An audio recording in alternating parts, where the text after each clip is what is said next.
joke's gonna hurt. Cry the way home and you're putting me first. Oh, yeah. You just always know what to say.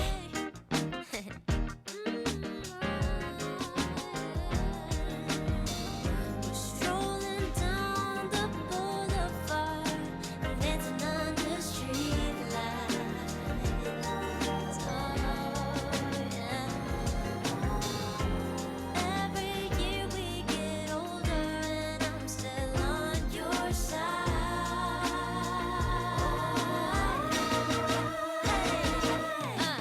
Maybe I'd give up anything to travel inside your mind.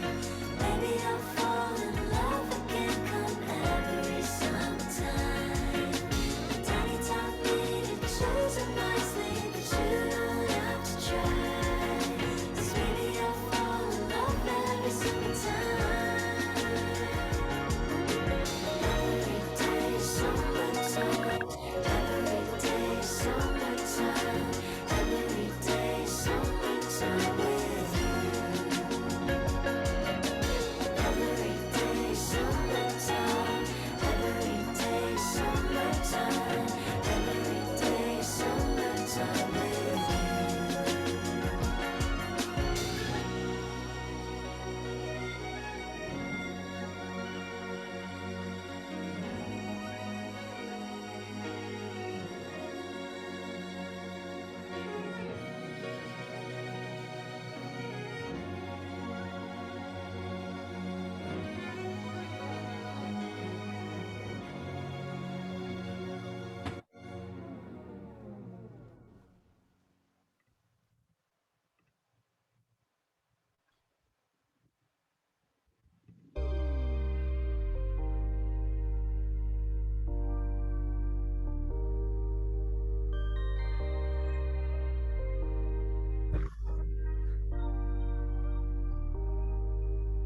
I got a man, but I want you.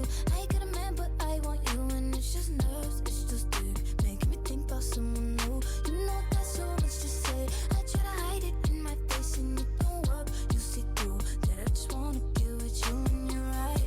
You're right. I got my guy, but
Woo! And that was the trailer and intro video made by the promotions team. You can check it out again on Instagram or YouTube. Good morning, everyone. Thank you to each and every one of you for being here with us today. I'm Indira. I'm Lane, and we are your MCs for today. Before we start with our exhibition, we would like to welcome Neil Haslam, the Associate Dean for Bachelor in Communication Design, to start off with an acknowledgement of the country. Neil, please. Hi, everybody. Great to be here today. Very exciting to be here for the SIM graduate exhibition and show online. Firstly, I would like to acknowledge the people of the Woiwurrung and Boomerang language groups of the Eastern Kulin Nations, on whose unceded lands we conduct the business of RMIT University. I'd like to acknowledge their ancestors and elders past and present. I'd like to also, because we're not all like I am, I'm here in Melbourne, Australia. But we're not all in Melbourne, Australia, obviously.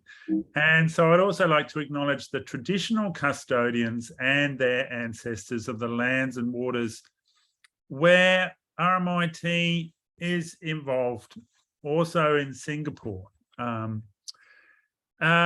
And yeah, I would like to just start with that statement. I've got, as my background today, I've got the Ngara Place, which is actually at RMIT campus in Melbourne.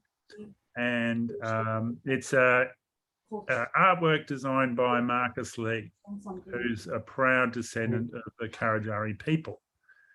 I'd also like to say a few words. I think I've got a few minutes to say a few words. Yeah, great.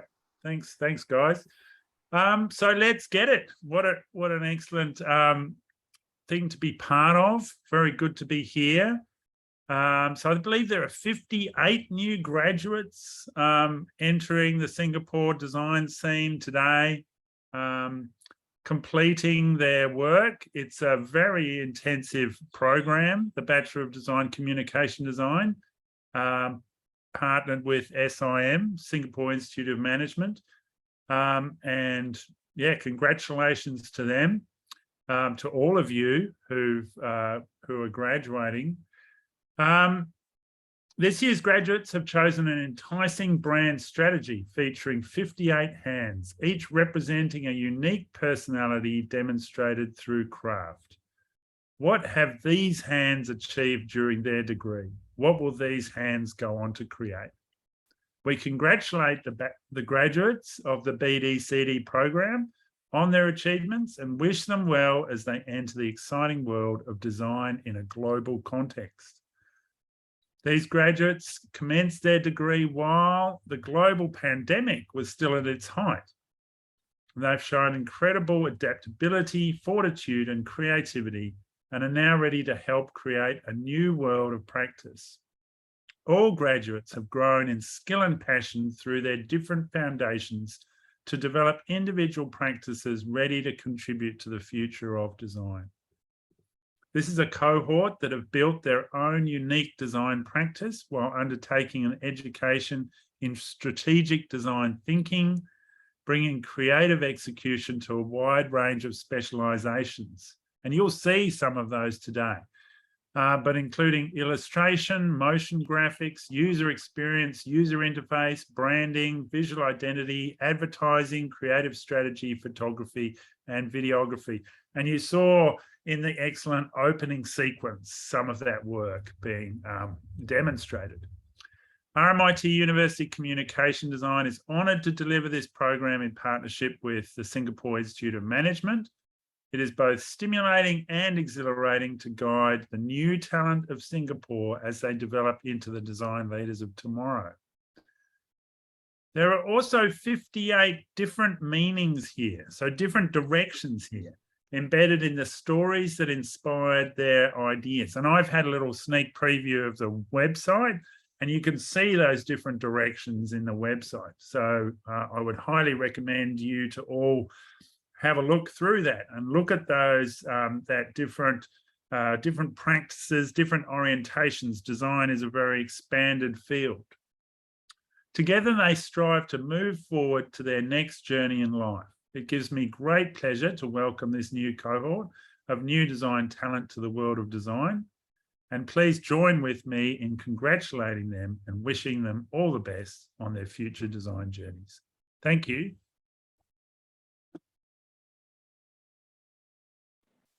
Thank you so much, Neil, for your very nice speech. So Elaine, do you know why our graduation show is called Let's Get It? Why, Dira? Let's Get It is a phrase of encouragement that is used often within the cohort. This theme embraces the diversity and the uniqueness of each individual students throughout our course in RMIT. Oh, that's cool. And by the way, did you notice the hands in everyone's background? Each distinctively crafted hands actually represents one's personality as a designer. Wow. So through this final graduation show, let's end this journey with a bang. Moving on to the industry awards. Today, we will be announcing 3 industry awards, which are the Thinker, the Crafter, and the Green Thumb. First up, we'll be starting off with the Thinker Award. The Thinker is awarded for works with a strong concept, best memorability, and impact. Their ideas capture the audience's interest and leave a lasting emotional impact. The judge for the Thinker category is Lim Hui Ting. Hui Ting is a UX consultant and adjunct lecturer in Nanyang Polytechnic and DigiPen, Singapore. Let's invite and welcome Hui Ting to announce the winners. Hui Ting, please. Hi. Hi. Good morning, everybody. Really thank for your kind introduction. Yeah, and I would like to take the opportunity to congratulate all the students and all the graduates who are going to join our design industry. I think it's really amazing. I believe that your journey of during your days in RMIT have also molded you further to become a better thinker, a better designer that is going to bring forth new solution for the world for today as well as for tomorrow. Yeah, really glad to have the chance to to go through 58 projects, and actually it took me quite a while to get back to the organizing team about the winners, because this year I think that I've seen very close ties, especially for 3 of the project, that they all come out very close in the areas of the for these Thinker Awards. Yeah, and they have great potential, okay, to become great products, great platform that is going to serve the intended community for today as well as for tomorrow. But after reviewing all the components in terms of the research, the development, I'd like to announce that the winner for this year's Thinker Awards is to Ryan's the project Friends. Okay, this project, okay, really congratulations to Ryan. Okay, really well done. I think this project is really grounded. Ryan have looked through and is really grounded with good research as well as the thoughts behind it. And I can see that he can really pick out the pain points and empathize with designers these days, as well as look forth in terms of the the challenges that designer face day to day. So to me, I think that serves as a good design solution for all the possible real life answer that designer face today and even for tomorrow. When COVID this season is going to pass, it brought us through new way of working and how it can bring forth. And I think if, let's say, Ryan were to further develop it, it can come up with great differentiation, in terms of how they can move forth and make it a very good tool and good platform to serve the community for designer like us. Okay, so congratulations to Ryan. Okay, well done. All right, thank you. Thank you so much, Hui Ting. That was very fabulous. So shall we invite Ryan to share about his work? Yeah. Hello and good morning to everyone. Good morning to my fellow classmates, professors, and distinguished guests. My name is Ryan, and I'd like to thank you on behalf of the cohort for joining us today at our graduation showcase. I would also like to extend my heartfelt thanks to Mrs. Lim. Thank you for taking the time to view through all of our major projects. It is truly an honor to be receiving this industry award from you. Without further ado, I'll jump straight into walking you through my work. So as designers, we always begin with a problem that we want to solve, and the inspiration for my work came from the pandemic itself. It was no doubt that we were all working from home in the past year, and this new work environment has definitely brought upon numerous advantages as well as disadvantages. Being cooped up at home and attending lessons online 80% of the time, I let my imagination run wild and challenged myself to see how I could improve the lives of our fellow designers. With our lives gradually returning to a normal state, I seek to create a platform where designers can collaborate with each other and enjoy the experience of physical co-working once again. But I also found that sometimes our relationships with each other as designers were also too stringent. And I wanted to create a fun and light-hearted approach towards design, where creatives can come together to work on a project, but also foster lasting friendships at the same time. So the main target audience for my project would be tertiary and undergraduate design students from polytechnics and universities across Singapore, as well as newcomers into the design field. Thank you. The secondary target audience would be professionals who want a platform to connect with each other and for collaborative design work, as well as solo or freelance designers who lack the proper space and resources required for their creative work. And my biggest pain points in the past year was that I lacked access to the essential facilities needed for designers. And I found that my creativity was very much reduced since I was working from home and working online with all my classmates. It was difficult to communicate. As such, this caused our community to be broken apart, and we lacked the resources and facilities we needed for collaborative work in the past year. I also found that most of the coexisting working spaces in Singapore lacked an environment that was suitable for creatives. Most of them had office-like settings and did not provide the basic facilities that every designer needs to bring their creations to life. So, what can we do about this? Introducing Friends by Design, a co-working space tailored for creatives, and is made for them to collaborate through a mobile app, physical space, and strategic brand identity to foster long-lasting friendships through design. I like to share this quote: "Great designers never work alone. They seek countless opinions of others, come together as a team, and build upon each other's ideas to produce a magical outcome." Please now take the time to enjoy a video walkthrough of the co-working space concept.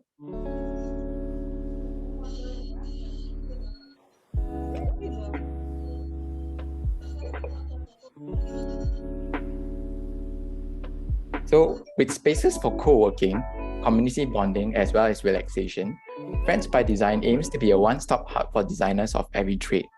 We also provide designers with the resources necessary for them to bring their designs to life. With an easy process of selecting, purchasing, and making, they do not need to travel across distances to get their works done. Now, you can take a look at the 360 mock-up of the space. To me, this mock-up model was a joy to create, and despite the many challenges involved, I had a lot of fun while creating it. The challenges included materials not sticking well together, especially the wooden components, and getting the measurements of every single element right was also crucial for a model like this. But looking back, I was satisfied at the way it turned out, and it actually met my expectations of how I was envisioning it before its completion. Thank you for watching. So this is the first floor of the co-working space.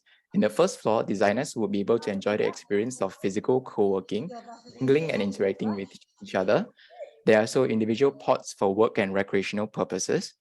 And a community area is present for the creative community to come together, where guest speakers can be invited to the space to give talks and nurture our young growing creatives in Singapore. Moving on to level 2 is where the designers can have access to a plethora of facilities, such as a woodworking studio, photography studio, 3D printing studio, and many more. They would also have spaces for them to store their polished creations. And being inspired by nature, openness, and comfort, the space is meant to evoke feelings of being calm and also a home away from home. And a mixture of recycled woods will be used throughout the space, as well as indoor plants will be used in line with the sustainable aspect of the brand. With an all-rounded space, Friends by Design aims to be the one-stop hub where designers of all backgrounds can come together and they can access every need with ease, as well as being a lifestyle hub where creatives can relax and make new friends. In conclusion, how does Friends by Design come together as a cohesive co-working experience for designers? Firstly, creatives can connect with each other through the Friends by Design mobile application, where they can post their current work in progress projects that they are working on to share with the community and seek help if needed. For example, if Shirley is a student at Singapore Polytechnic Media Arts and Design School, and she needs help with her animation project, and likewise Clarence is a student at RMIT University, and he needs help working on his capstone project that deals with publication. Shirley has a strong skill set in publication design, while Clarence has a strength in animation design. Through a process of skill and project sharing, creatives are encouraged to collaborate with each other through the app. They then have the option to physically meet up at the space to continue working on their projects, or should they require the facilities and resources to further their project, Friends by Design hopes to provide them with an easy access to these facilities. Lastly, with every successful collaboration and completed project, the two creatives will be awarded with infinity points, where they can then be used at the co-working space to redeem merchandise, credits for using the space, as well as the other rewarding perks. And lastly, I like to end off my presentation by showing you the mock-up of the space through my screen. And I have it right here. So you can see like the different parts of the model, and like this is the co-working space, and this is the individual working pods, and actually this is the staircase to level 2. Can't really see it clearly, but yeah, that is all, and I hope you enjoyed my presentation. Thank you so much. Thank you, Ryan, for sharing, and congratulations. Next, we'll be moving on to the Crafter Award. The crafter is awarded for works with a great understanding in the media chosen. They paid exceptional care to details and brilliantly delivered their final execution. The judge for the Crafter Award is Andrew Chung. Andrew is the founder and principal of Hatch Design Consultants, who leads his team to add top brands such as HP, Lamborghini, Vertu, Steinway Lingdorf, Diageo, and Yahoo to the company's growing list of clients. So shall we invite Reg, our course coordinator, to announce the winner on his behalf? Hi, everyone. So Hi. obviously, hi. So obviously, I'm not Andrew, and he sends his apologies for not being able to make it, but he does have a few words to say, and I'll just read them out. So he says that to win the Best Crafter Award, the designer has to show that they can communicate an idea clearly and in a really engaging manner with the highest professional standard. This designer and their project accomplished all this. The project was visually pleasing and very engaging on a sensory level. It was well thought through from the beginning to the end and executed in a very high professional standard. It was simple, fun, and kept me going all the way. And the person who deserves the Crafter Award is Kenneth Tan for his project Axis. Well done, Kenneth. Thank you. All right. So let me request remote control. Okay. So thank you, lecturers, friends, and also Mr. Chong for choosing my project for the Crafter Awards. And it's really an honor. So without further ado, I'll be presenting my major project, which is a concept for a platform that I created based on my own experiences as a self-taught designer. So at the beginning of my designing journey, I did not have a specific community or anyone I could receive mentorship from. So it was really a struggle for me as I had to learn the ropes on my own. So stepping foot into a design course like BDCD allowed me to meet many talented and inspiring design friends. And through the group discussions and talks that we have with each other, I really found a sense of belonging. And there was a lot of information that was shared among ourselves, such as resources, tutorials, and even advice. So up to this day, I still share interesting design reels I come across on Instagram with my friend Kevin. So during the development stages of this project, I also discovered a small design YouTube channel owned by a guy named Albert Tiao.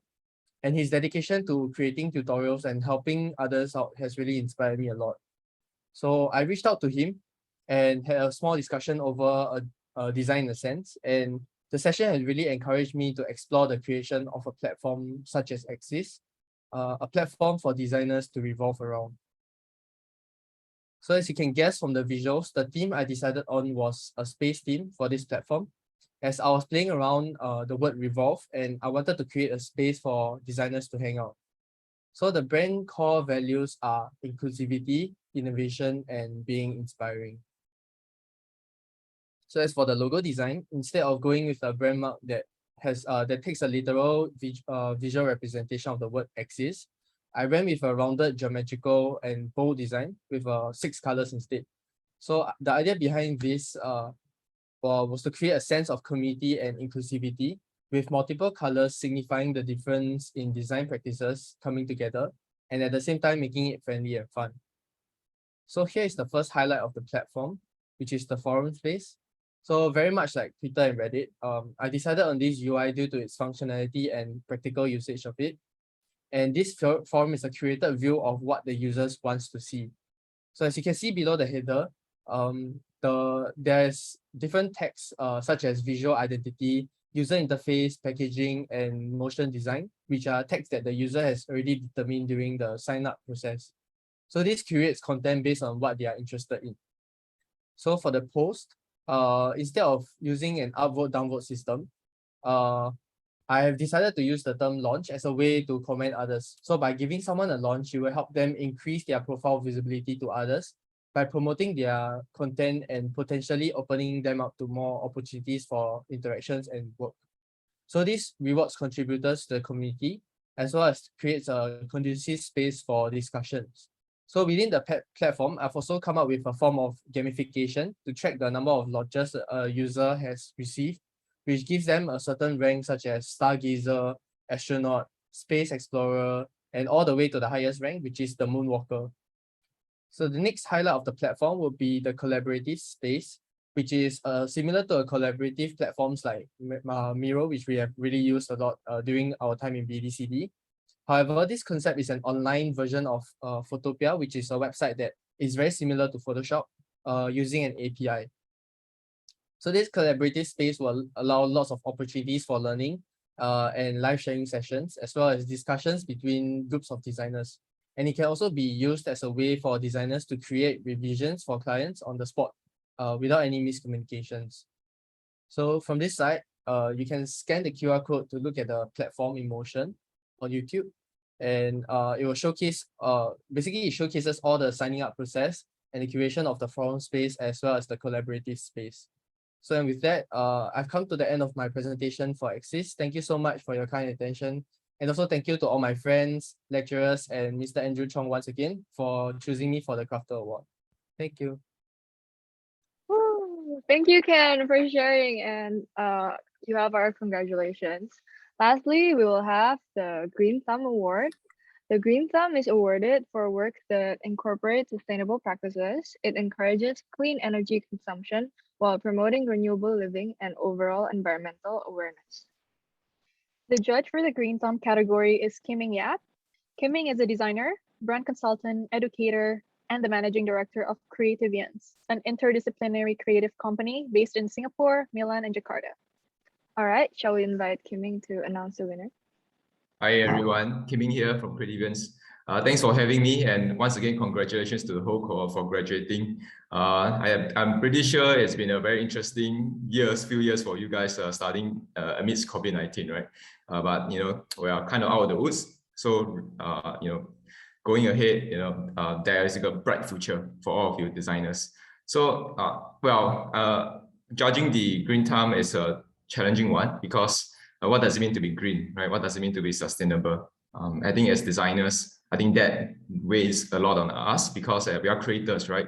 We come up with designs, we are putting things out, right, into the market, people's hands and so on. So I think that, really looking at more than just, business processes, looking at, how we can change the world. I think a lot of times as designers, we can also look at ourselves, the way that we can influence behaviors, social behaviors, a step at a time, one person at a time. And then as designers, even as an individual level, it is something that we can definitely do.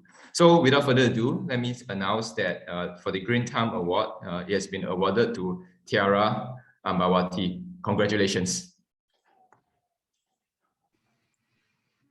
Thank you so much, Mr. Kimiya. So, thank you, Olivia. Good morning to my fellow peers, lecturer, and guests. I'm very honored to have been chosen as the winner for the Industrial Award under the category of the Green Thumb. I would like to share some of my project. So, I'm very excited to share my journey and this particular project that I did recently in promoting the importance of sustainability and adopting sustainability on a small scale. So personally, I started this project due to my interest in cooking, and I grew up in a household where all of my family member cook Indonesian cuisine all day long, and I took an interest in pursuing the arts of culinary. And as I grow older, moving to a different country, having to cook most of my own meal, I realized how important um, food waste is. And usually I do grocery on my own, but honestly, I do lost track of the food that I store inside my own refrigerator. So all these small details, it leads to a bigger detrimental problem in the future, whether it's within your own community or it could lead into a bigger scale. But fortunately, I grew up in a family who care enough about the future of our planet. So I'm used to the way my mom would serve the same dish from the night before, or she even taught me how the importance of preserving food. So not only to throw food as we like. So from here, I see the opportunity of developing my idea through my love of publication design. So the objective of this publication is to discuss the importance of sustainability of food waste and further discuss how food and staples can be transformed to further use. So this book has 4 volumes. So the first volume exposes the reader to the first of the 4 stage in the kitchen journey of sustainability, in particular addressing the slow pace of climate change. Volume 2 delves deeper into the possibility of maximizing the use of the ingredient. So various techniques are integrated collectively to provide the reader with a recipe and to try it on their own. For the third volume, reuse discusses the need of turning our leftover into ingredients. It's more challenging to repurpose anything that has been used than to just toss it as a remainder. And the final book of the menu, volume 4, is Recycle. It explores the last resort to sustainability. So recycling your kitchen waste and turning it into an organic craft compost is a good way to encourage the environment. So our mission came to an effort to raise awareness about the importance of maintaining our ecosystem. Being privileged enough to have access to this information, it becomes a necessity for me to be able to share with others who are unable to regain it. So the aim of the publication is to assist others in leading a sustainable life in a small scale. And this leads to creating a responsive community towards sustainability as we create a sense of achievement for individual. Reading this hopefully enables the reader to reduce household food waste. Ultimately, we deserve a better life quality while caring for the planet. And that brings us to the end of sharing session.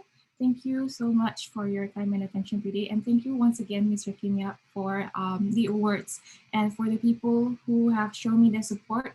I wouldn't have been able to achieve this alone. So thank you so much. That was a very, very pretty and beautiful publication. Good job, Tiara. Thank you so much for sharing and congratulations once again. So basically, we have reached the end of the industry awards for today, and we would like to share our warmest thanks to all of the judges for taking your time to participate and even share your perspective in the ceremony. Now we shall proceed to an alumni sharing session by Stephanie Chang. The stage is now yours, Steph.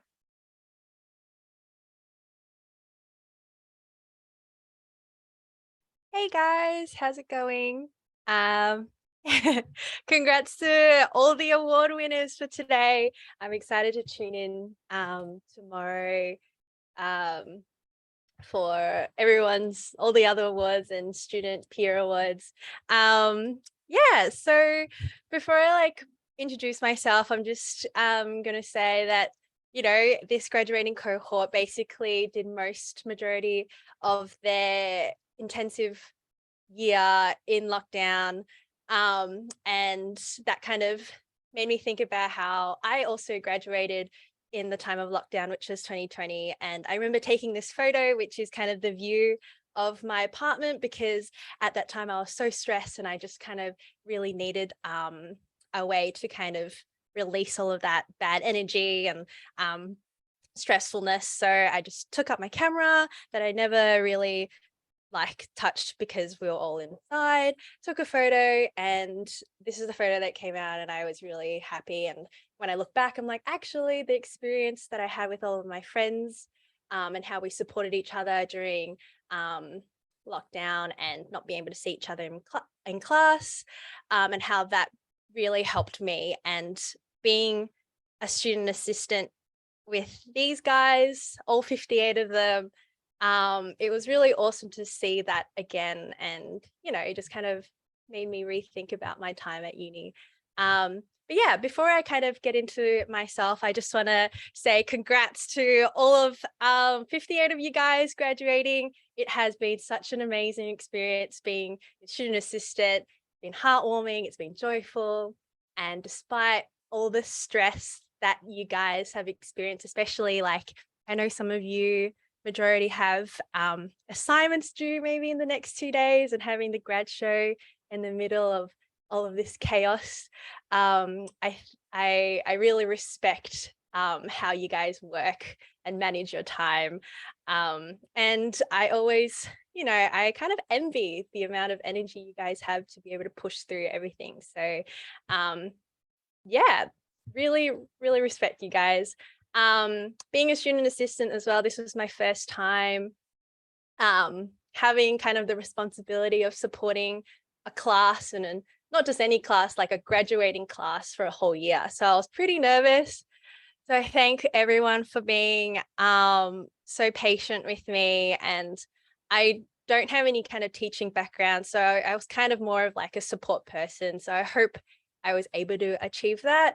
And I thank all 58 of you guys for being really just honest. And so, I don't know, like genuinely, I know this is going to sound a bit weird, but like genuinely stressed with me and being genuinely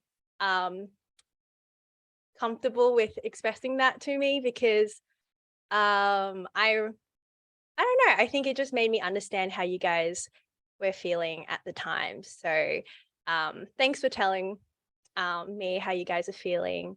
And yeah, yeah, I can't really imagine being a whole year doing a course and having it being so intensive with all of your assignments. Truly, I respect each one of you guys. But yeah, I also want to extend my thanks as well to RMIT and SIM, Regine, Neil, Chris, Kim, Jackie, for all their assistance. You guys are great lecturers, and being in this kind of supporting role, I've kind of like, I don't know, it just kind of inspired me a little bit about my own kind of career path as well. So I really thank you guys, and to Regine and Neil for giving me this opportunity to assist and support you guys through the course. So I'm not really good with words, but if I could visualize it, it would just be like, I don't know, it's just like I have a lot of gratefulness. I am kind of overwhelmed with gratefulness to you guys. Anyways, yeah, I'm so excited for this cohort to jump into the next adventures in life. I love you guys so much, and I wish you guys all the best. And as Kiming said before, you guys have such a bright future ahead of you guys. But yeah, so I mean, I kind of wanted to also kind of dive into or cover my experience post-grad as well. So currently I'm an illustrator, a freelance illustrator. I love fruits. I love my friends, my family, and general happy things in life. So that's kind of how I approach everything in life. And yeah, I will kind of share some of my current projects, but also some tips as a freelancer. Thanks, Neil. And so current projects and things like that as a freelancer. I just moved into a new working space, so I've kind of split myself from my home studio to a co-working space, which is kind of interesting because I believe Ryan's project was about a co-working space. So I think that kind of led into that a little bit, which is nice. So so I'm currently in a co-working space with other creatives, which is really cool. And being able to collaborate with them has inspired me to kind of go a little bit beyond what I could do in my little apartment in terms of crafting, art, printmaking, and etc. The list can go on. So that's kind of my current big project it's not really a project, but big life thing that I've had. And as a freelancer, I've learned that I've kind of not the biggest fan of routine. So I'm not sure how many of you guys are going straight into the workforce, or you guys are deciding to be freelancers. There's always, you can Google and research all the pros and cons of a freelancer. But for me, I love being able to be in kind of control of the projects I choose. Exactly. What is a schedule as a freelancer? I think I'm just too chaotic to be able to settle into a 9-to-5 job. And I'm very self-aware of that. So yeah, I'm not the biggest fan of routines. I kind of plan my day with like a general flavor like of the day. I don't really go with routines. Some days I feel inspired. So I sit down and write emails and do all of that stuff. And sometimes I can go like 10 hours just drawing and stuff. So yeah, freelance gives you a little bit of freedom on being able to do that. And things like that. So that's kind of my experience as a freelancer. Everyone is really different, but the most important part is kind of figuring out what you guys want to do in life and how to go about doing that. I also kind of wanted to say as well, now that you guys are all graduating, I was going to talk a little bit about my own experience in the RMIT course, but I was just kind of thinking about how you guys are all graduating, and a few kind of tips, not really tips, but general advice I would kind of give to you guys is there's 3 things. One, please, like, if you guys can, definitely keep in touch with each other after graduating. And all of your lecturers are really great, so definitely build a genuine connection with them. Even after post-uni, Regine, who has probably been one of my highlights in uni, I feel very lucky to be able to basically have Regine as my mentor, and she's my boss at work basically, but yeah, it's really great. And you are able to create these connections with your teachers, and they're so genuine, and it just warms my heart. So it makes your life really colorful being able to do that. So kind of piggybacking off that, first advice is collaborating with each other, which a lot of you guys are already doing. Chris, she's your boss too. Yes. It's just collaborating with each other, which a lot of you guys already do. You presented it in your own work, Ryan, Kenneth, even a project that I remember seeing from the very start, which is Kevin's project. All of you guys have kind of already thought about that idea of collaboration, which is really cool. And even with this whole grad show, you guys have been able to collaborate, and trying to organize such a big event with 58 people is insane. And you guys did so well. So I really I kind of look forward to what you guys will achieve after uni. And my third little bit of advice is to be curious, because life would be so boring if you weren't asking questions, weren't asking why and how and things like that. So yeah, that's kind of my 3 pieces of advice that I'm going to leave you for today. I'm kind of just checking how long I still have. So if I'm going over time, please let me know. But yeah, I think in general, being at uni has always been something that I reminisce about. I think my brain kind of just tolerated all of that stress and assignments, but I'm left with really fond memories of my friends, teachers, printers not working, Zoom, having to adapt to online learning, collaborating with friends. It's just been a really great time. So I hope you guys can still look back to this year, graduating cohort and being fond with all of that. Yeah, so laptop crashing, Wi-Fi down, the list can go on all of the things that you guys had to go through. But I hope you guys look back on it fondly and, you know, are happy that you guys were able to be a part of something so amazing. Yeah, that's kind of me and my experience post-grad, as well as being a student assistant with you guys. So yeah, thank you guys so much for listening to my spiel. Thank you to all the lecturers, all the students, launch team. You guys are doing amazing with today's grad show. I'm so excited for people to play on the website.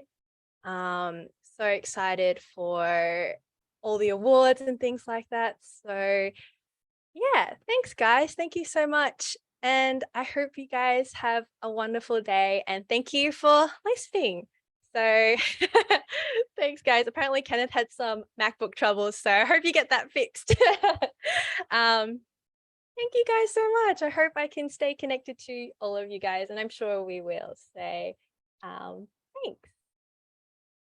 Thank you, Steph, for sharing, supporting, and guiding us with your insightful feedback and cool references throughout our projects at school. We adore your illustrations, and I'm sure that you've inspired many of us and have been a great role model for us all.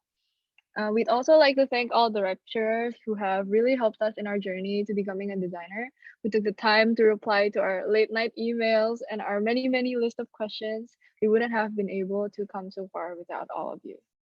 And now we have come to the fun part, the moment you've all been waiting for. It's the tea time.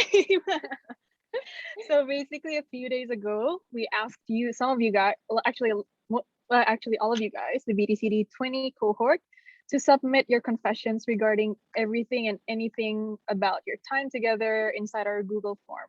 And we have selected a few to read. Okay, starting it off with a confession to our dearest student assistant. I think Stephanie Chung is God sent. She should be the most helpful.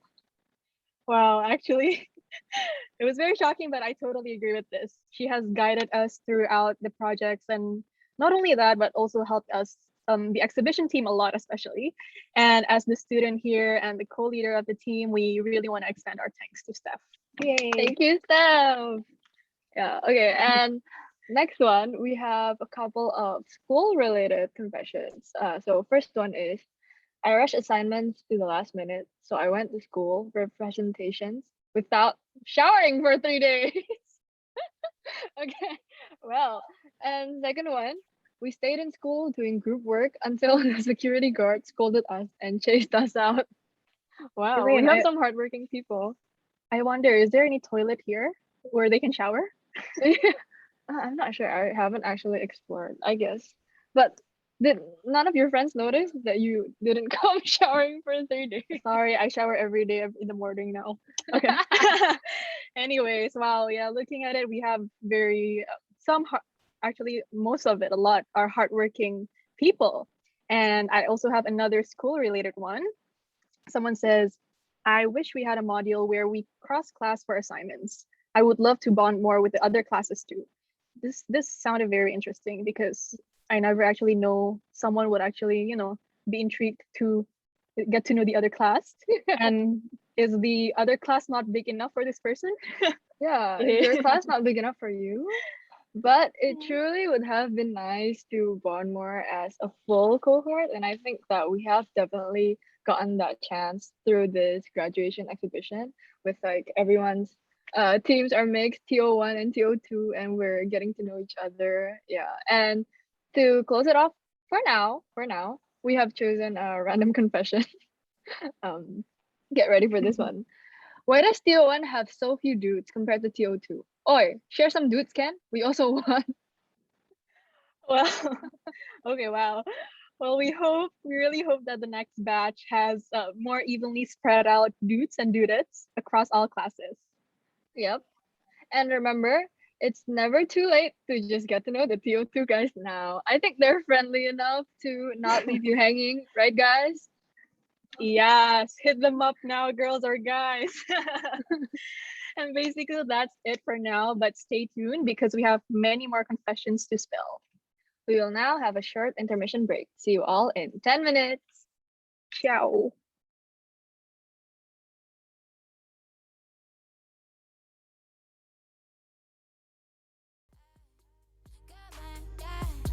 But I can't help it, I want you.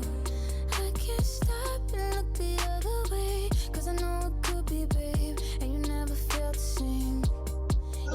We are early though, bro. We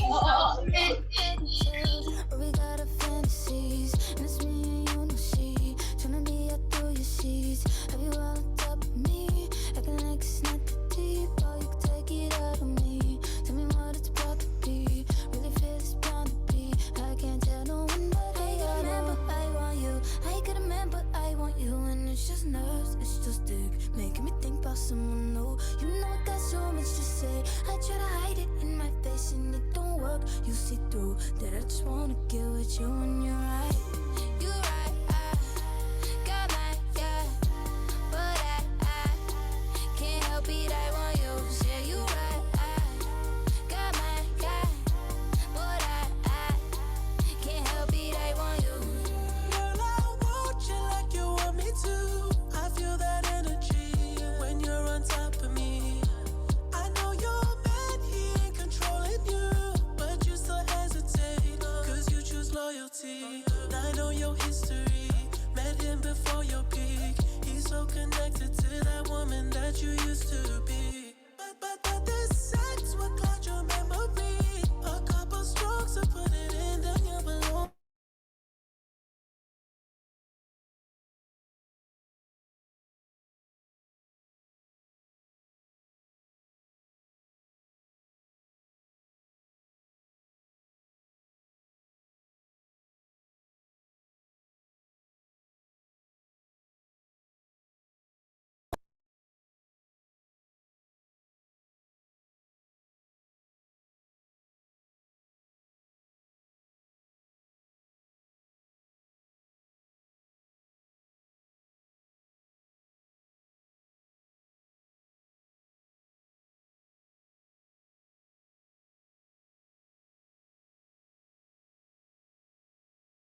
Can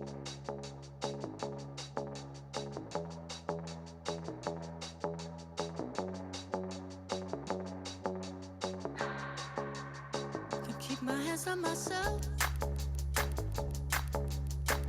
Pick up, dust them off, put them back up on the shelf. Kiss my little baby girl is in need. Am I coming out of left field? Ooh, I'm a rebel just for kicks now.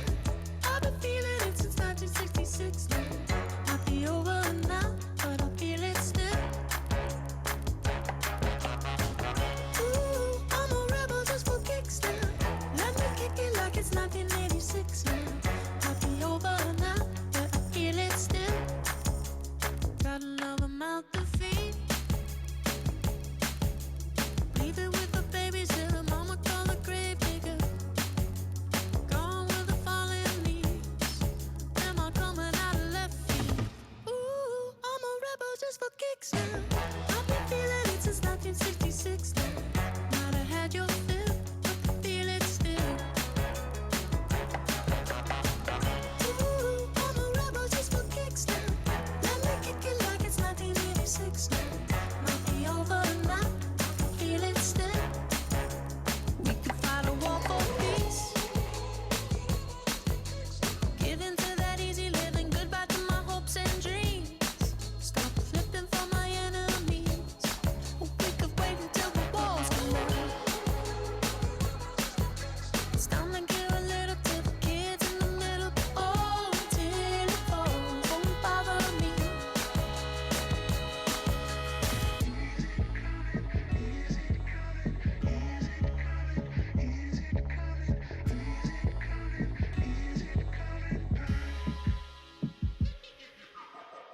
Ooh, I'm a rebel just for kicks. Yeah, your lover's an abyss for my heart to eclipse now. Might be over now, but I feel it still. Ooh, I'm a rebel just for kicks now. I've been feeling it since 1966 now. Might be over now, but I feel it still. Ooh, I'm a rebel just for kicks now. Let me kick it like it's 1986 now. Might be over now, but I feel it still. Might have had your fill, but I feel it still.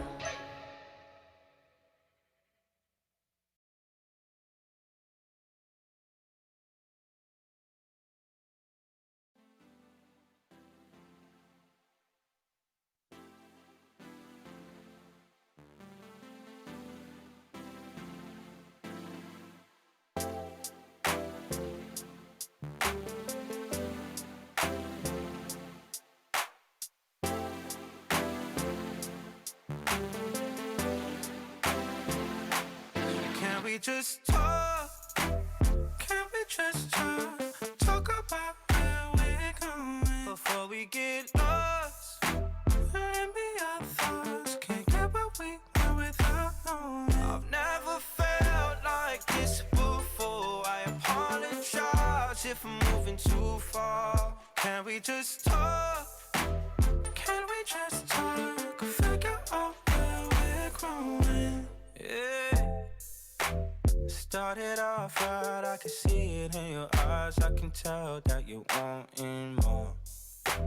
What's been on your mind? There's no reason we should hide. Tell me something I ain't heard before. Oh, I've been dreaming about it, and it's you I'm on. So stop thinking about it. Can we just talk? Can we just talk? Talk about where we're going before we get lost. Maybe our thoughts can't get what we want without knowing. I've never felt like this before. I apologize if I'm moving too far. Can we just talk? Can we just talk? Figure out where we're growing. Oh, nah. Penthouse view, left some flowers in the room. I'll make sure I leave the door unlocked. Now I'm on the way, swear I won't be late. I'll be there by 5 o'clock. Oh, you've been dreaming about it, and I'm what you want. So stop thinking about it. Can we just talk? Can we just talk? Talk about now before we get lost. And be our thoughts. Can't get what we want without. I've never felt like this before. I apologize if I'm moving too far. Can we just talk? Can we just talk? Figure out where we're growing.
Hello, welcome back.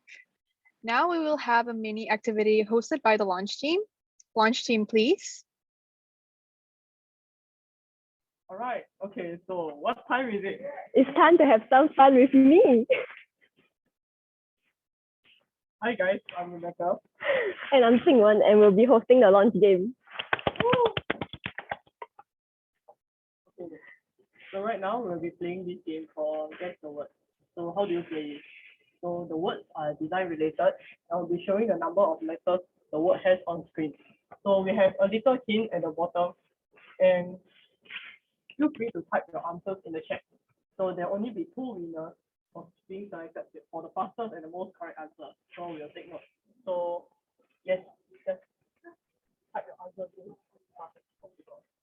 All right, Xingwen, are you ready? Yes, let's get it. All right. Okay, question 1. So for the first question, the hint is little extra strokes or curves at the ends of letters.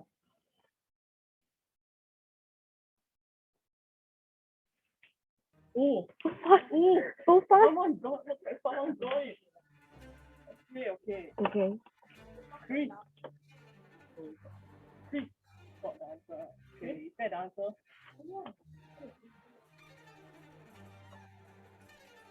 Can we have the answer?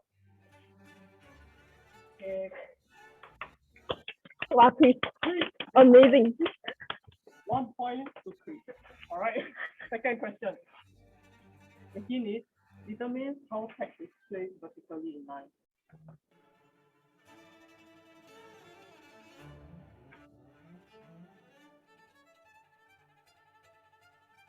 No. Keep trying, keep trying.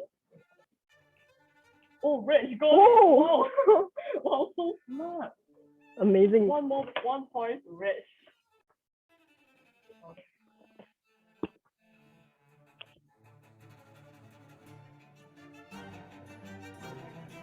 All right. I'm on mute. Shit. Okay. Question 3. For the third question, the hint is the space between two specific letters.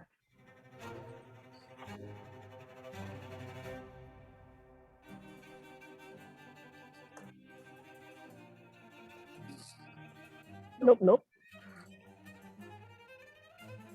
I think. Nope, nope.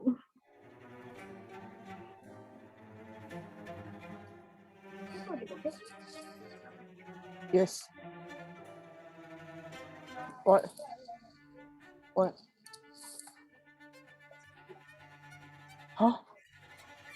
What? What? What? Wait, just.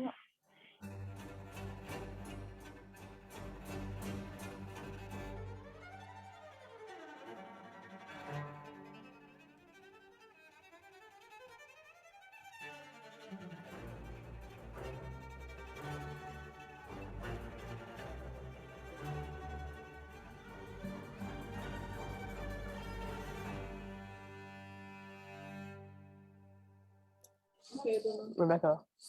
Okay, seems like who got the answer? Wait, I can't see this. Everyone's too fast. Oh, wait. Oh, yes. Oh, congratulations! 1 point to Beckman. Yeah. Okay. All right. Moving on to the fourth question. The placement of elements on the page so that the text and graphic elements are evenly distributed. Yes, come on, students.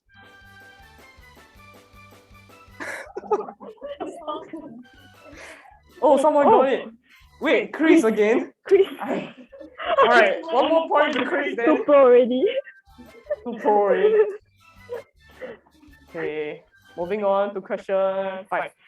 For the fifth question, the hint is the area of a design left blank. Chris again. Chris, you're trying to win away the prize. Okay. Oh.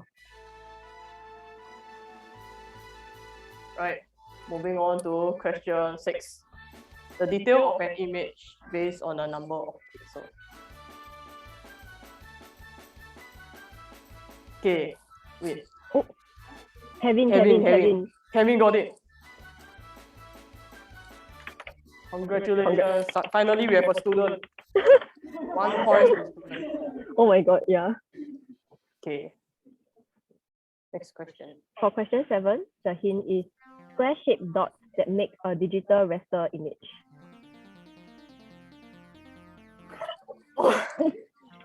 Who got it? Reg. Oh my god. Okay, 1 more point to Reg. Oh, is this like a lecturers versus student kind of game now? Oh, is it? No.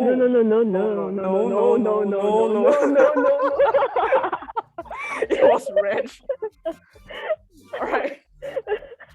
Next question.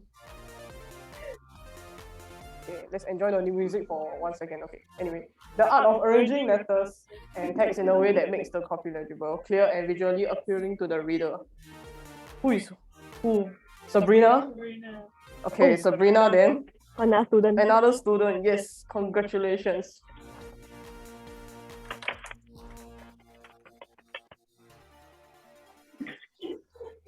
Oh, screenshot. What? She got screenshot evidence. Is that? Wait, let's see.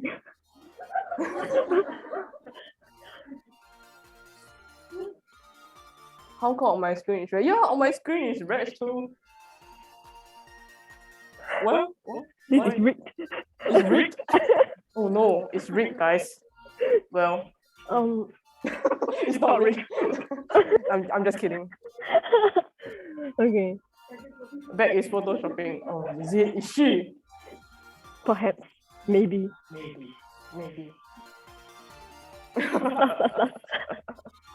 Okay. Shall we move on to the next question? Yeah. The hint. Make designers very sad. They are poor and lonely at the beginning and end of a paragraph, left dangling at the top and bottom of the column. Deadlines and assignment. Ha ha ha. Funny answer. Ha ha ha.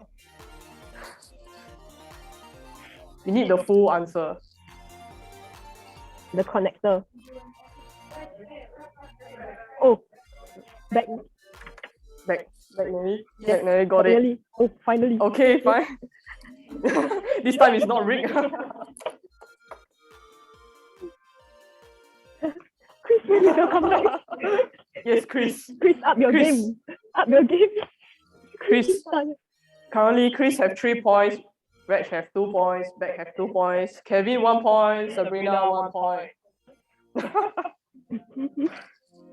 All right, next question.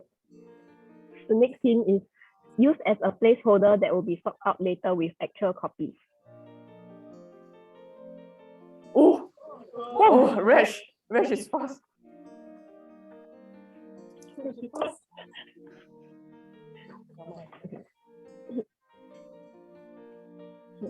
Yes, Reg is fast. All right. Next question. Intensity or purity of a color? Nope. Oh, Kenneth Tan. Oh, big brain. Yes.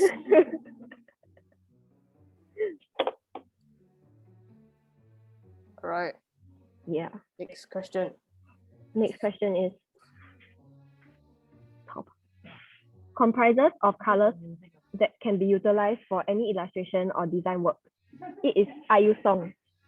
Oh, so wow, fast. this big brain so fast.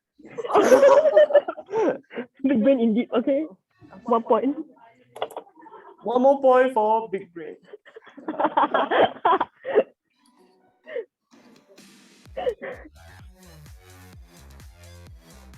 Okay, next question. The hint is used to describe design or photograph in one color or different shades of the single color.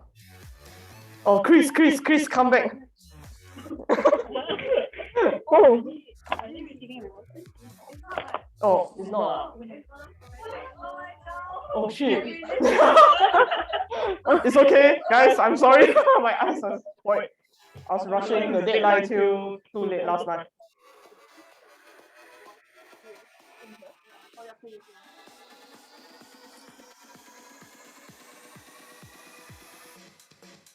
Yeah, man, lack of sleep.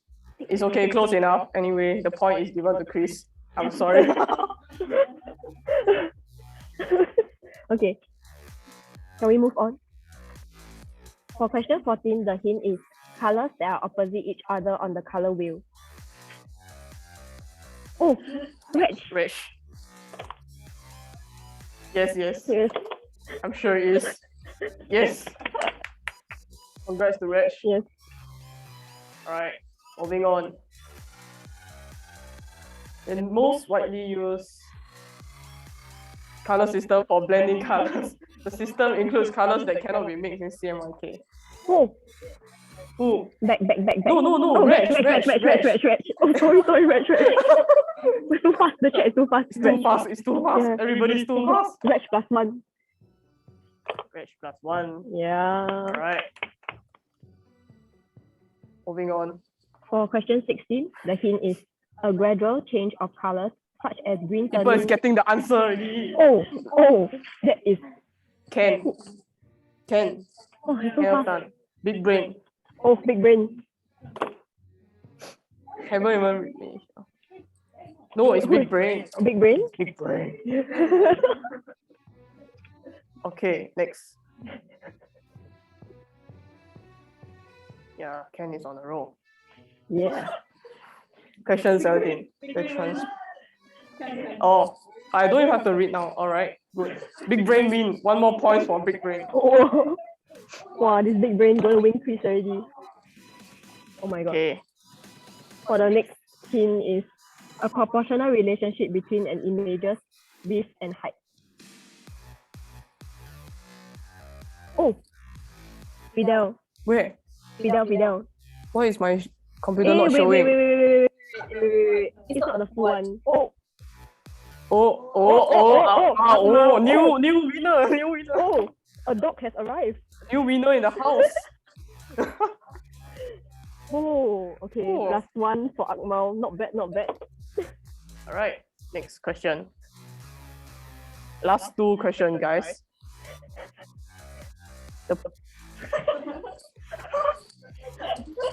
One more point for big brain.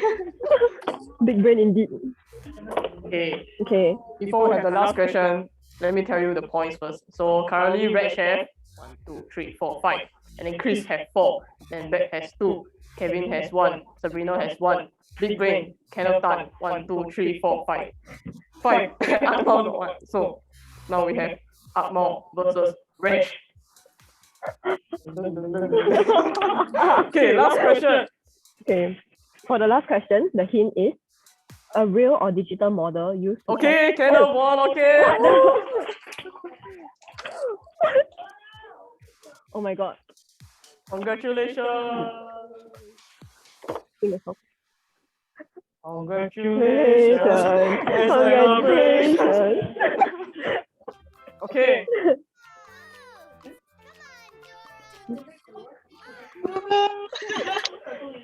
Congratulations to the Wait, winners. who are the winners? So the two winners is Kenneth Tan, who have 6 points, and then Reg, who have 5 points. Okay. Guys, you guys won some prizes, and I will contact you, and you will receive your prizes soon. Wow, that was very intensive. Yeah. I hope we have that as a course in real. Anyways, I hope all of you had fun. Now, let's announce the winners for the peer awards. We have 6 awards in total, but we'll be announcing the first 3 today. Most enthusiastic, most quirky, and the emoji clapper. Okay, first up, the winner for being the most enthusiastic is, drum rolls please, Sabrina. Where is the, yeah, Sabrina, yay!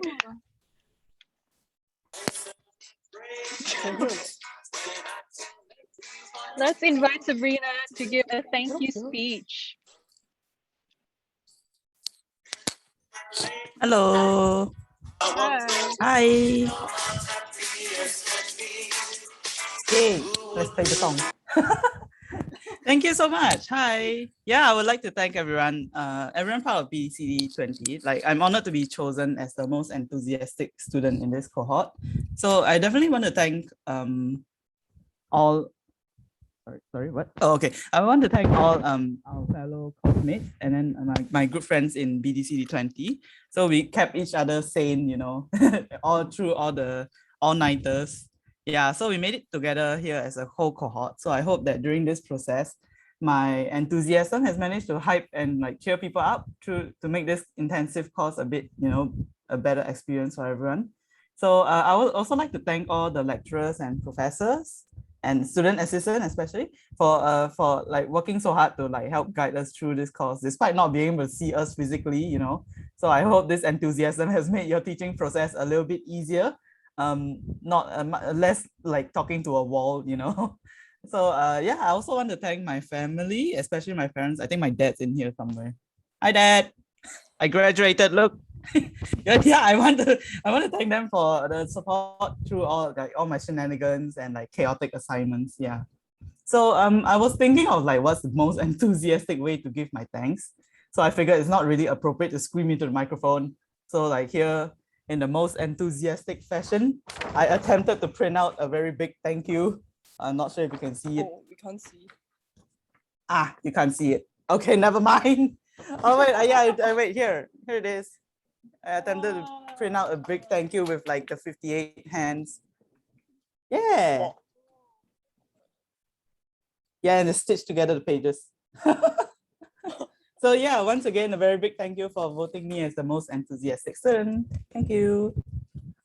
Thank you, Sabrina, for your enthusiasm. You can send the poster in our group later so we can see. And Of thank you, course, sure. Sabrina's dad, for raising such an energetic person.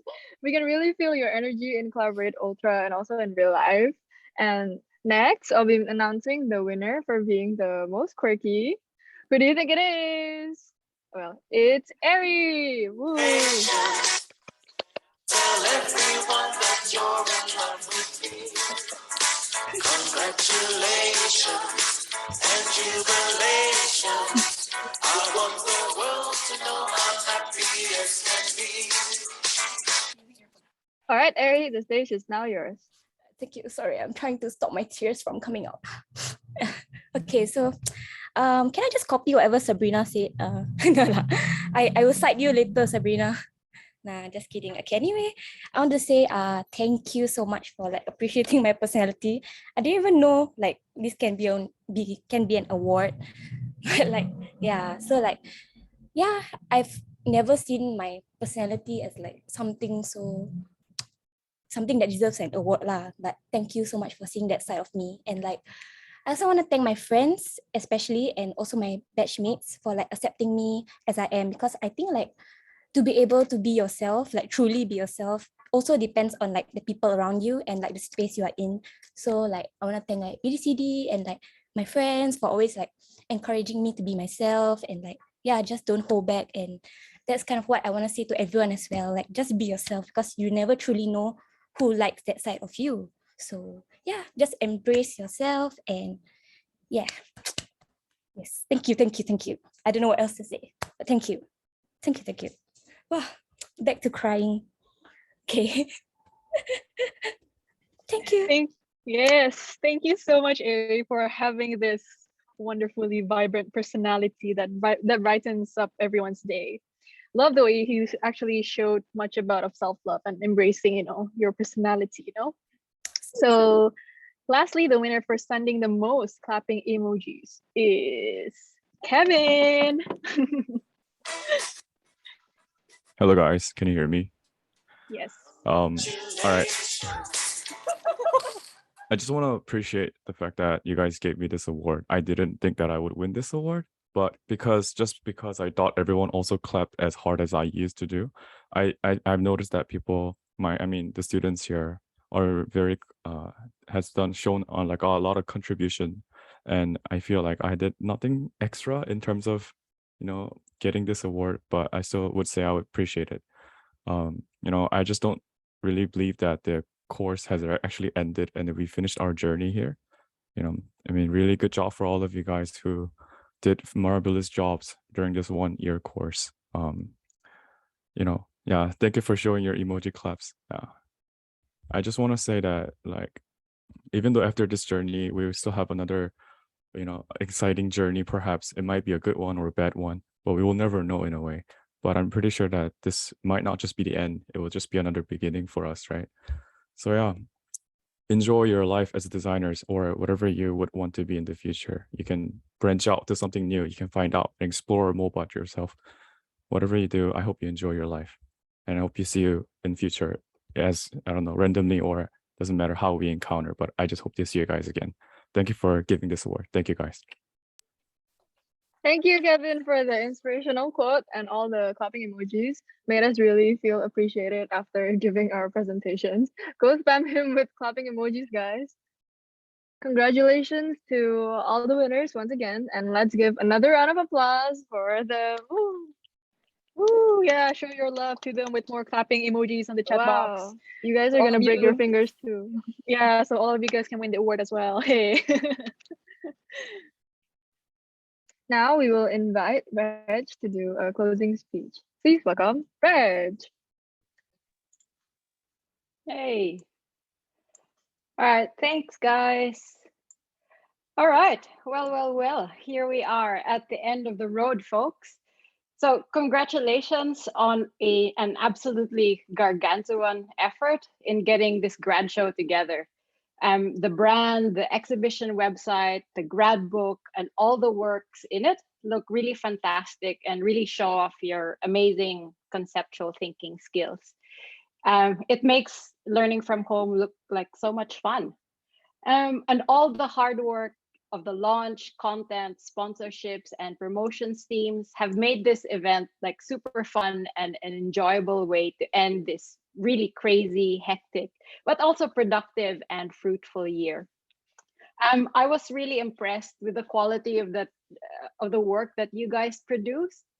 And despite of, or maybe it was because of the tight turnarounds that you produced this amazing work, you've shown really poetic, humorous, and meaningful responses to all the design challenges that you were thrown your way.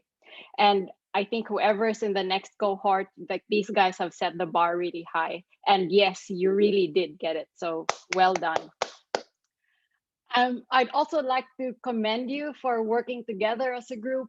I know it hasn't been easy and that there were many hiccups along the way, but you really pulled through, really well. And I think you guys understand what it means to be more patient, empathetic, and respectful towards each other.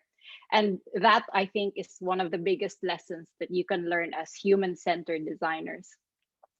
Now, this may be the last fully online celebration, because we're going back in-person teaching next year.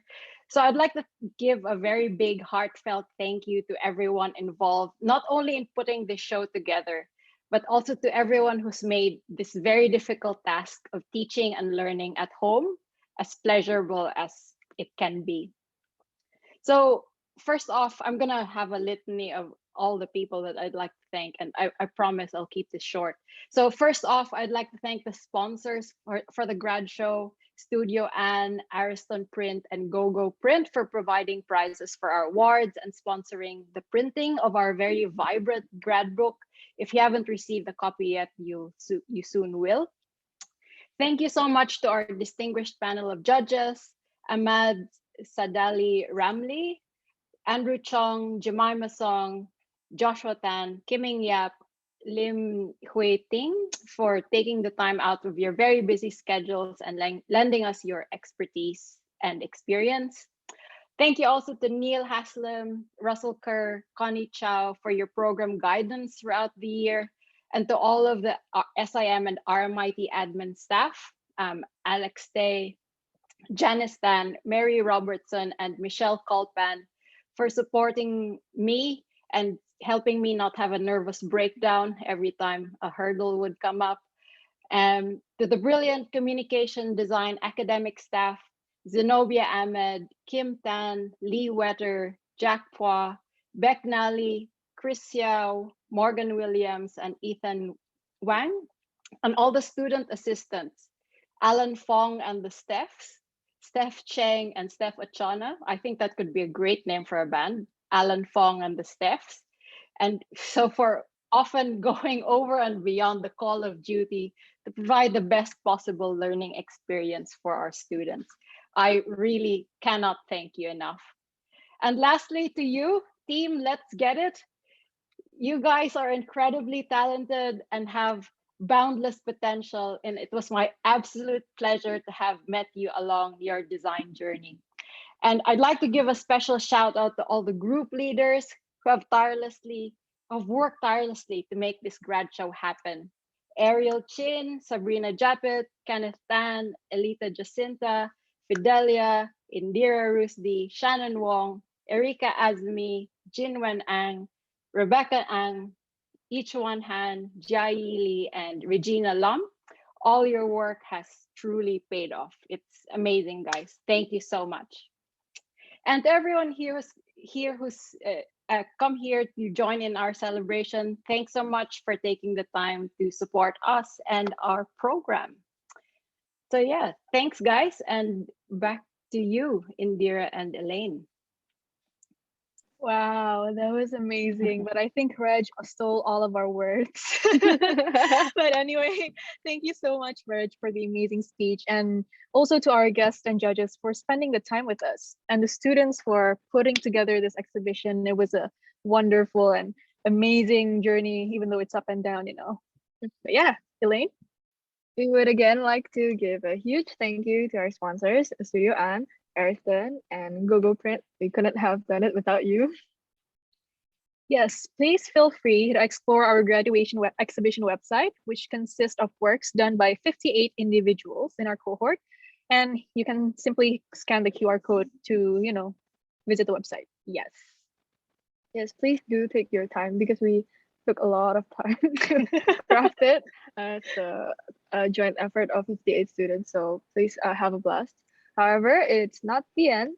Do join us afterwards for a sharing session by Kiming Yap and a flower pressing workshop by the launch team.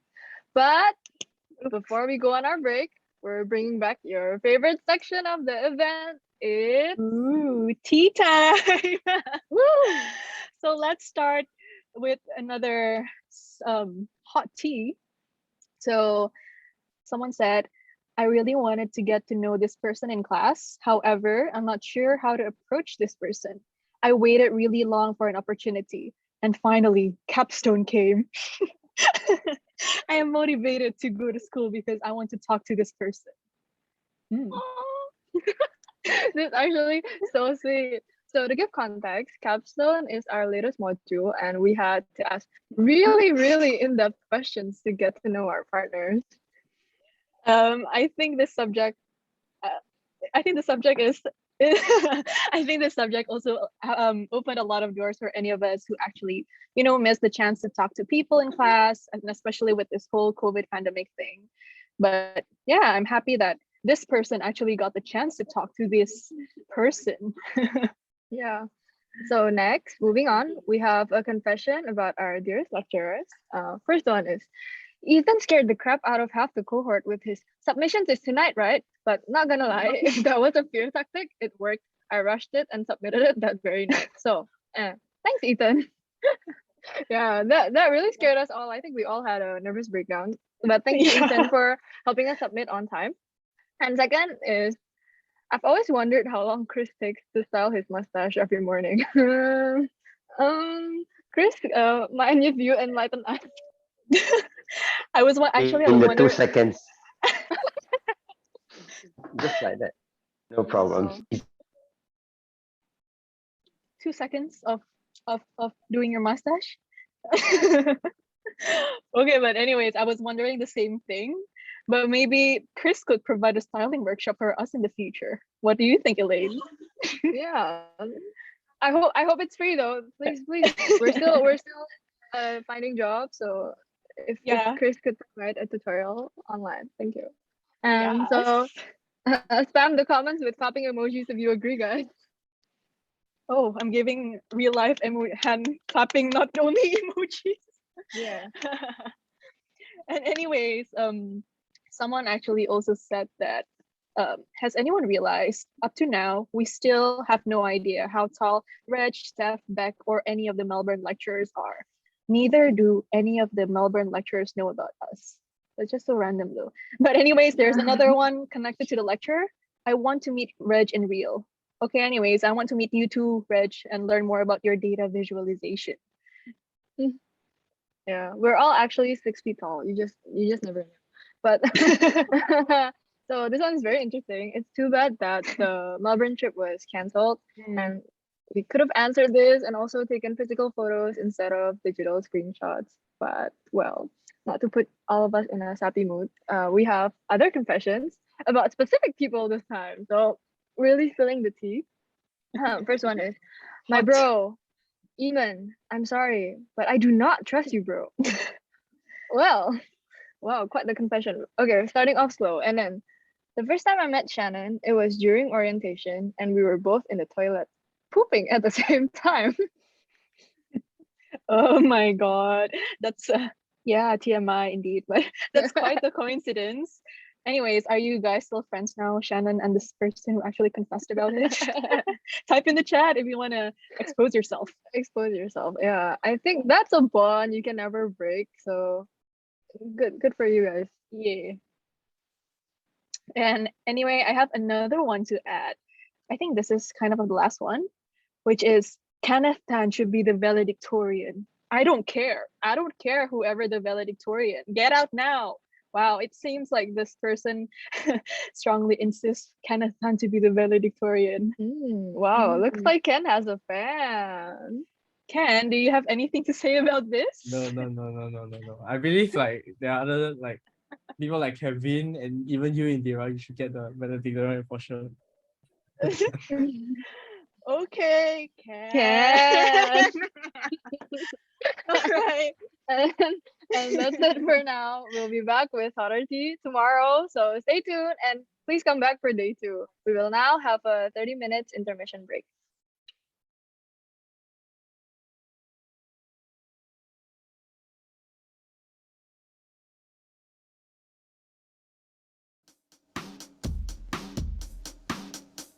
And all I am is a man. I want the world in my hands. I hate the beach, but I stand in California with my toes in the sand.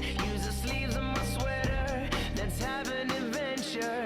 Head in the clouds, but my gravity centered. Touch my neck, and I'll touch yours. You and those little high-waisted shorts.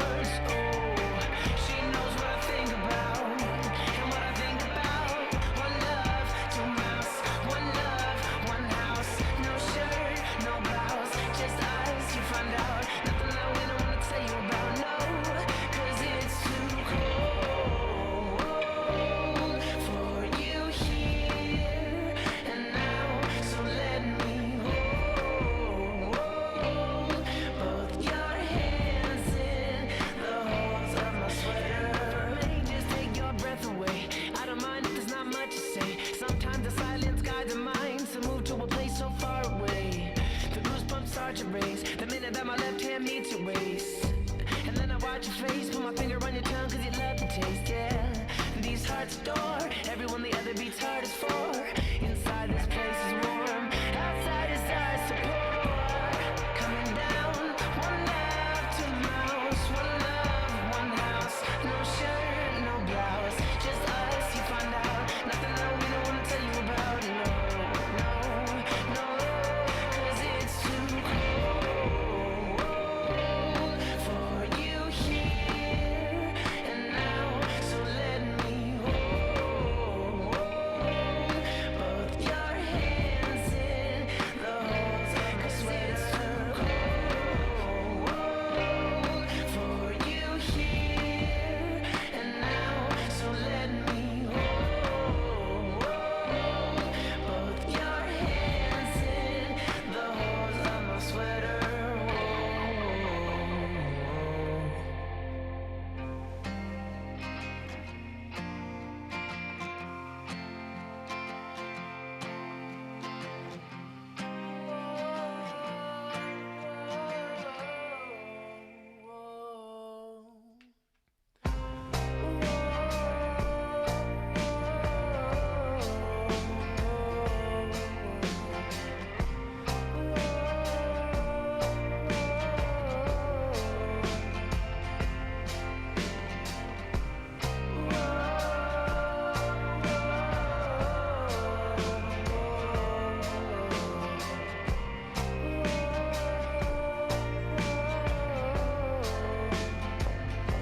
Cause it's too cold for you here and now. So let me hold both your hands in the holes of my sweater. It's too cold for you now. Let me hold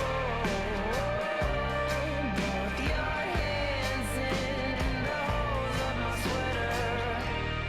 It's too cold to handle a sweater.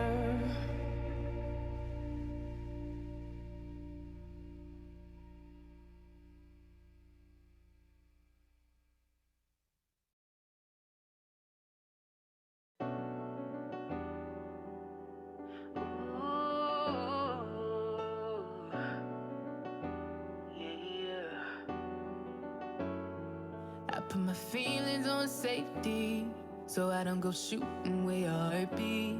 Cause you take the bullet trying to save me, then I'm left to deal with making you bleed. And that's a whole lot of love, ain't trying to waste it. Like we be running them out and never make it. That's just too bitter for words, don't wanna taste it. That's just too bitter for words, don't wanna face it. But I think that I'm done tripping, I'm tripping.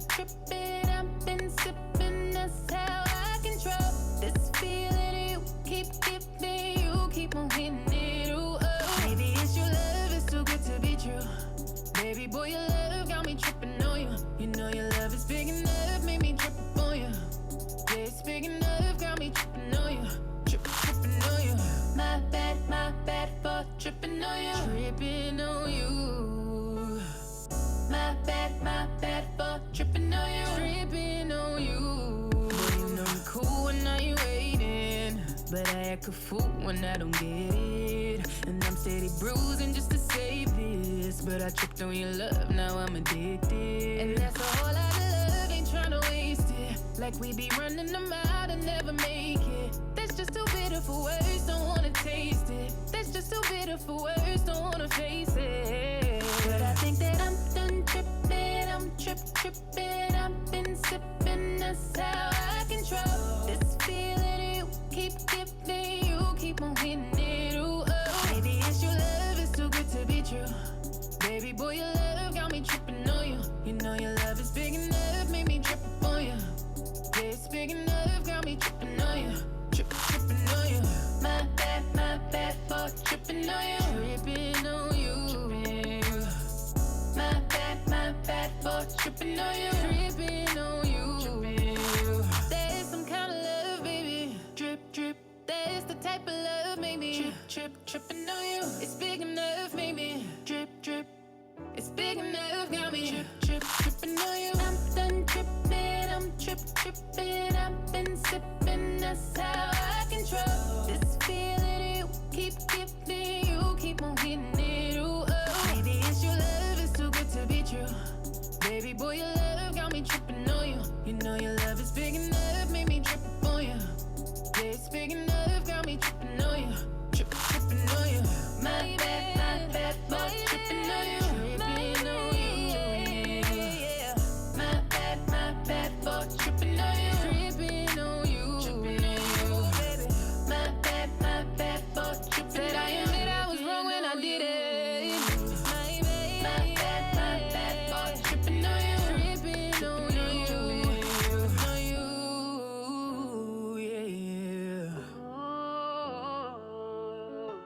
Can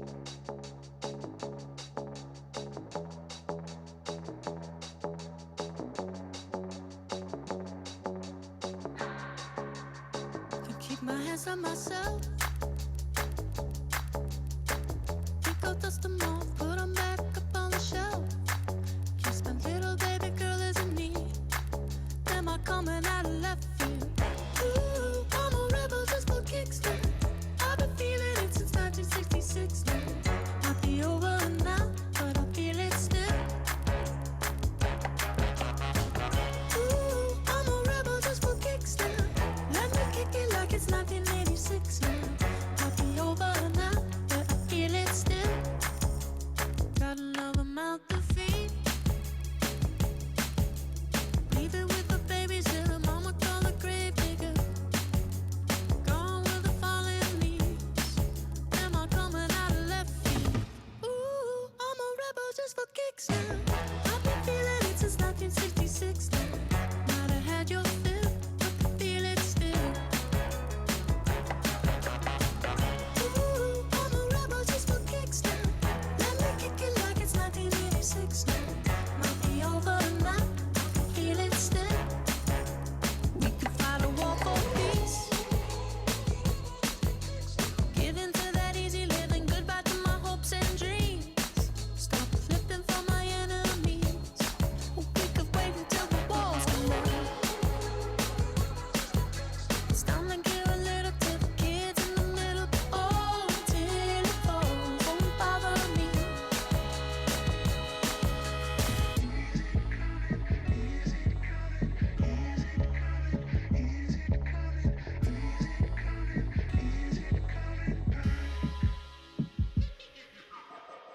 Ooh, I'm a rebel just for kicks. Yeah, your love is an abyss for my heart to eclipse now. Might be over now, but I feel it still. Ooh, I'm a rebel just for kicks now. I've been feeling it since 1966 now. Might be over now, but I feel it still. Ooh, I'm a rebel just for kicks now. Let me kick it like it's 1986 now. Might be over now, but I feel it still. Might have had your fill, but I feel it still.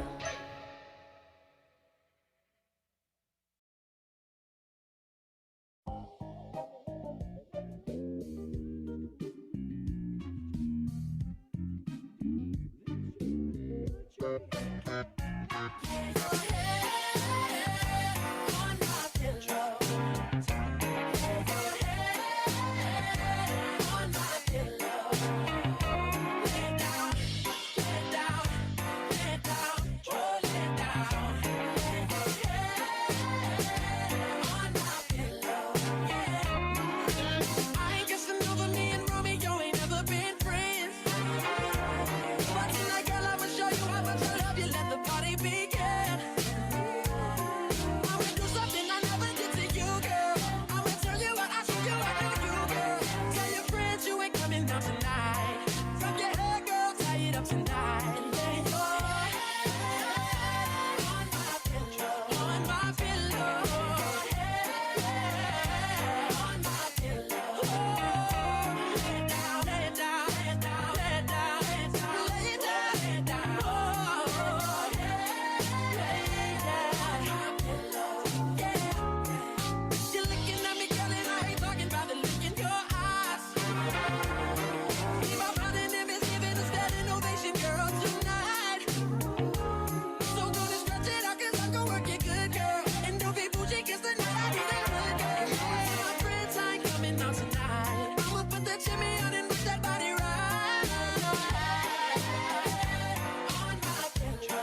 about it. On my own, but still so crowded.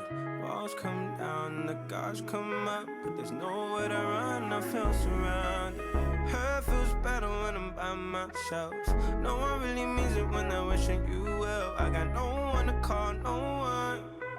And people only love you when they're needing your help. Damn, laying down, staring at my ceiling fan.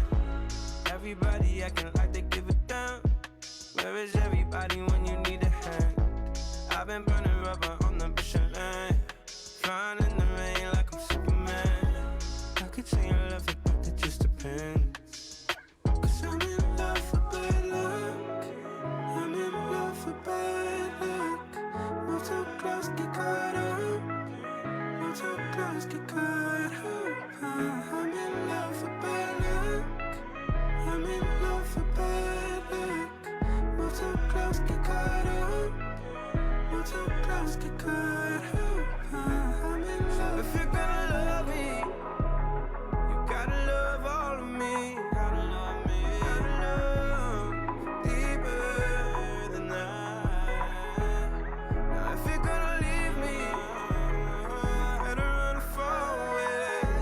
I hate for you to leave me. Cause I'm in love for bad luck. I'm in love for bad luck. Move too close, get caught up. Move too close, get caught up. I'm in love for bad luck. I'm in love for bad luck. Move too close, get caught up. Move too close, get caught up. I'm in love for bad luck.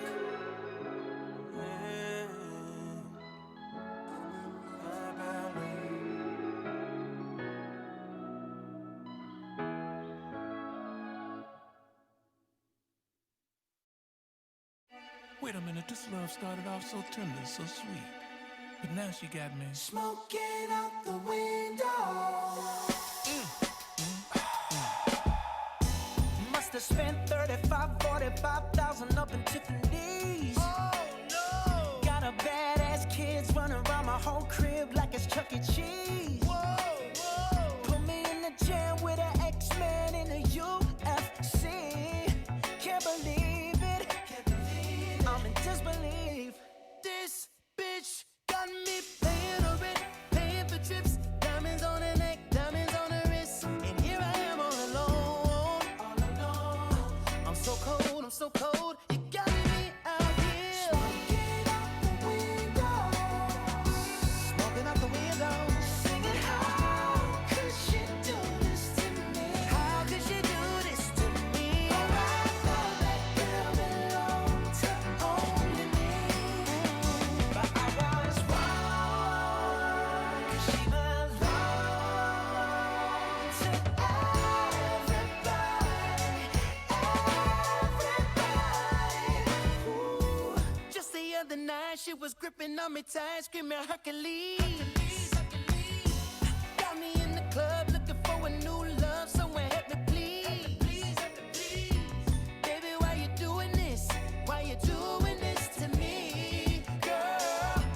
Not to be dramatic, but I wanna die. This bitch got me paying her rent, paying for trips, diamonds on her neck, diamonds on her wrist, and here I am all alone. I'm so cold, I'm so cold. You got me out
this part.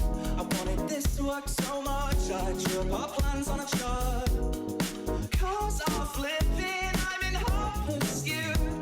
My character's strong, but my head is mushy. Hits like ecstasy. Comes up and bangs the sense out of me.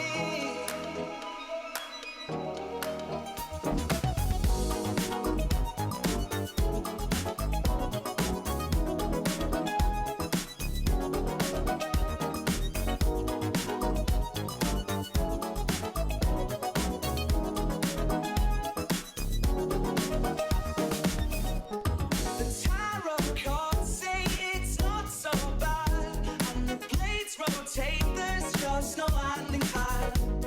And better have said it, but darling, you're the best. I'm just tired of falling up the Penrose steps. I hate this feeling, but I love this part. She really wants to make it work, and I really want to let it start. We'll build a water slide as soon as I get home. Oh, and she hits like ecstasy. Comes up and bangs the sense out of me.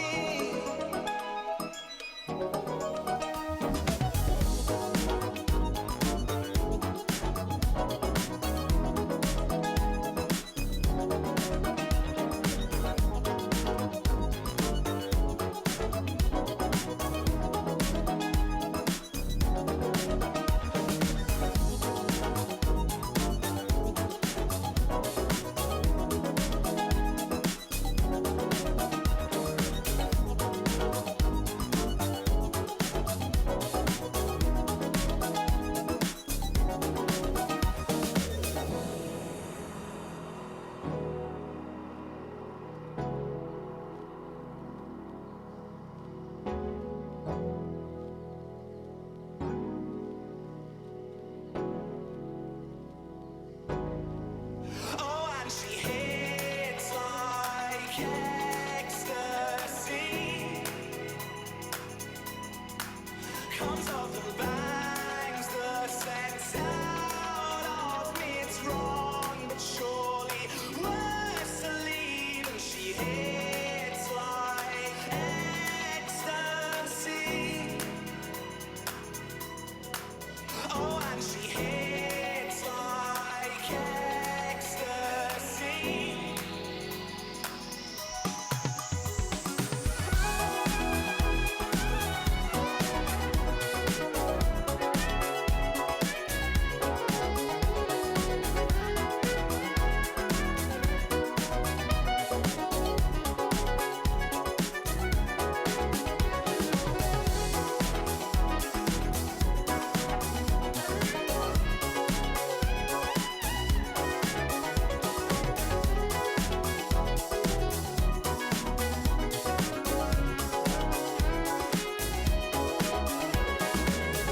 Free up the cheaper seats.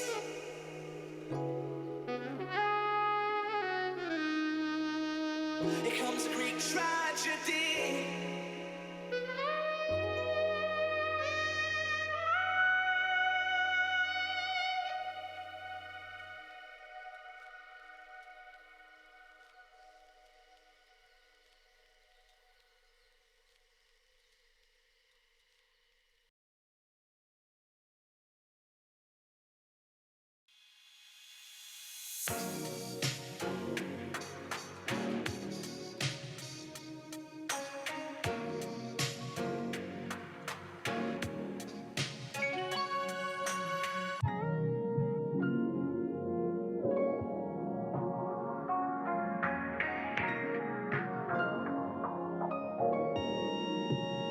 If you got it, it ain't a question. Oh, it ain't no room for guessing. No more than emotionally invested.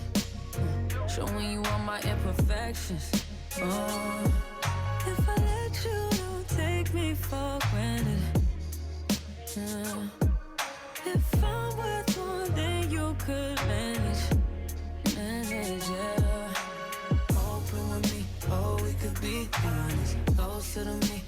giving me silence. Promise that you won't let me fall. Holding me tight, loving me right, giving me life all night. You could be telling me lies, making me cry, wasting my time the whole time. So just be careful what you take for granted. Yeah. 'Cause with me, no, you could do damage. You could do damage. You do damage. Yeah. Worry about it, I'm putting pressure. You'll only cut me if I let you. We ain't doing this just for pleasure. Either learn me or I'm a lesson. No. If you want me, don't take me for granted. Yeah. If I'm worth more than you could manage, baby. Oh, you're falling for me. Oh, baby, I caught it. Oh, we could be whatever you want, call it. Promise that you won't let me fall. Holding me tight, loving me right, giving me life all night. You could be telling me lies, making me cry, wasting my time the whole time. So just be careful what you take for granted. Yeah. 'Cause with me, no, you could do damage. You could do damage. You could do damage. Oh, you could do damage. Oh, you could do damage. Yeah. Oh, you could do damage. Yeah. Do damage. Oh, yeah.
Saturday nights, blueberry cigarillos, swishes make my throat hurt. Rolling up CBs in the south of me, light 'em up and let 'em both burn. Family feud, saying mom's confused. I for sure she doesn't wanna learn, but daddy's gone, say he's never home. And wishing only makes it worse.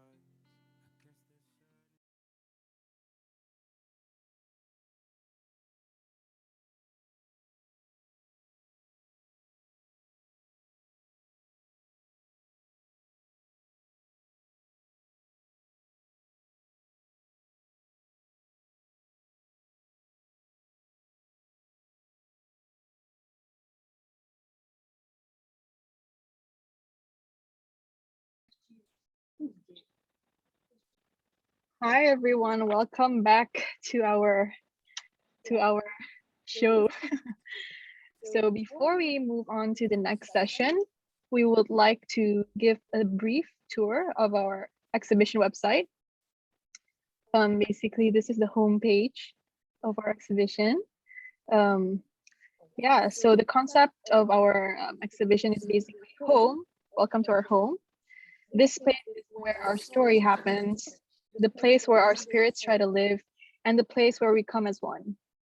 Here we will take you to explore 58 different outlooks from the SIM RMIT cohort, where you will encounter levels of work and achievements that have taken place from our respective homes. And we believe that home is where the heart is, and there lies our passion despite the distances we have. So yeah, come and look at our stories as we welcome you to Let's Get It, and come and join us for our journey. So as you can see, there are yellow colored objects, and those are actually clickable. So each will redirect to a different web page. For instance, clicking the shelf will allow you to navigate on the student's works. So feel free to hover, play around, and revisit the website anytime. And let us know if you have any feedback or questions through the contact us form. We would really appreciate it. Yes. Yeah, so that was a blast. That was it. You guys are feel free to roam around the website yourself, as the link is already provided on our Instagram as well on the chat box below. So yeah, we are now welcoming back, and is very honored to have Kiming Yap giving us a sharing session. Kiming, please.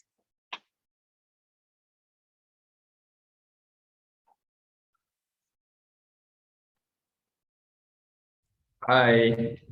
Hello. Hello, hi everyone. Hope you had a good lunch. Okay, just allow me to share my screen. Yeah.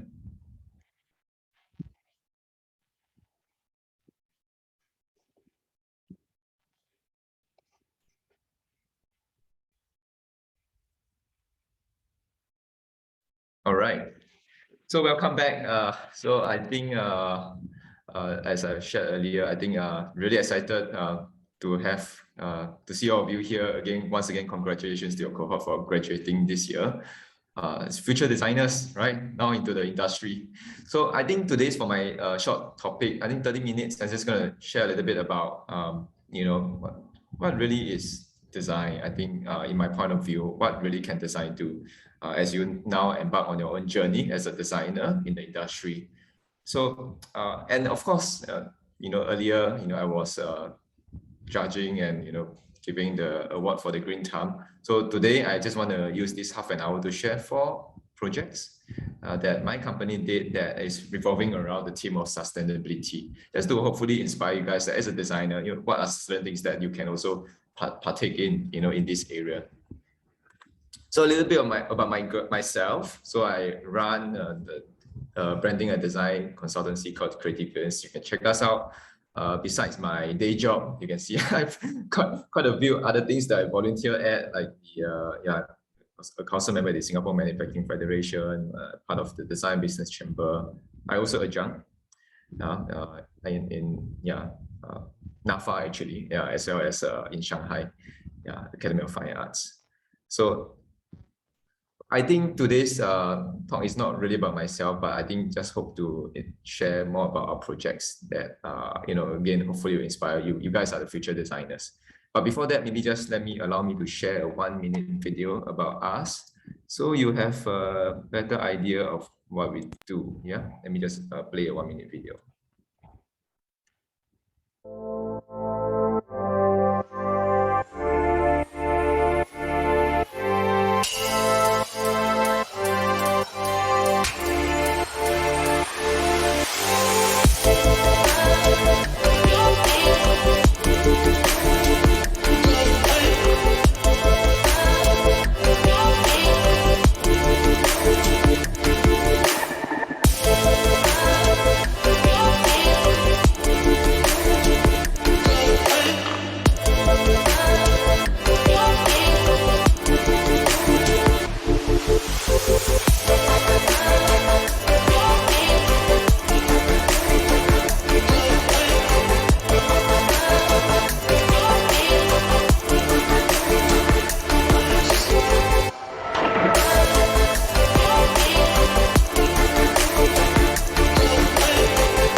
Okay, so this is a very short 1-minute video about us. So it's 1 minute because I know our attention span is getting shorter and shorter. So it just give you an idea about the kind of work we do, from branding, product design, UI UX, packaging, and so forth. Yeah, through our 5 core values, of course. Go on. Some of our clients, so we work with big and small clients across really varied type of industries. Yeah, so that's what agency does, right? Yeah, so really very diverse work, new learnings, right? We need to learn new things, learn about new industries, new businesses through every project that we work on.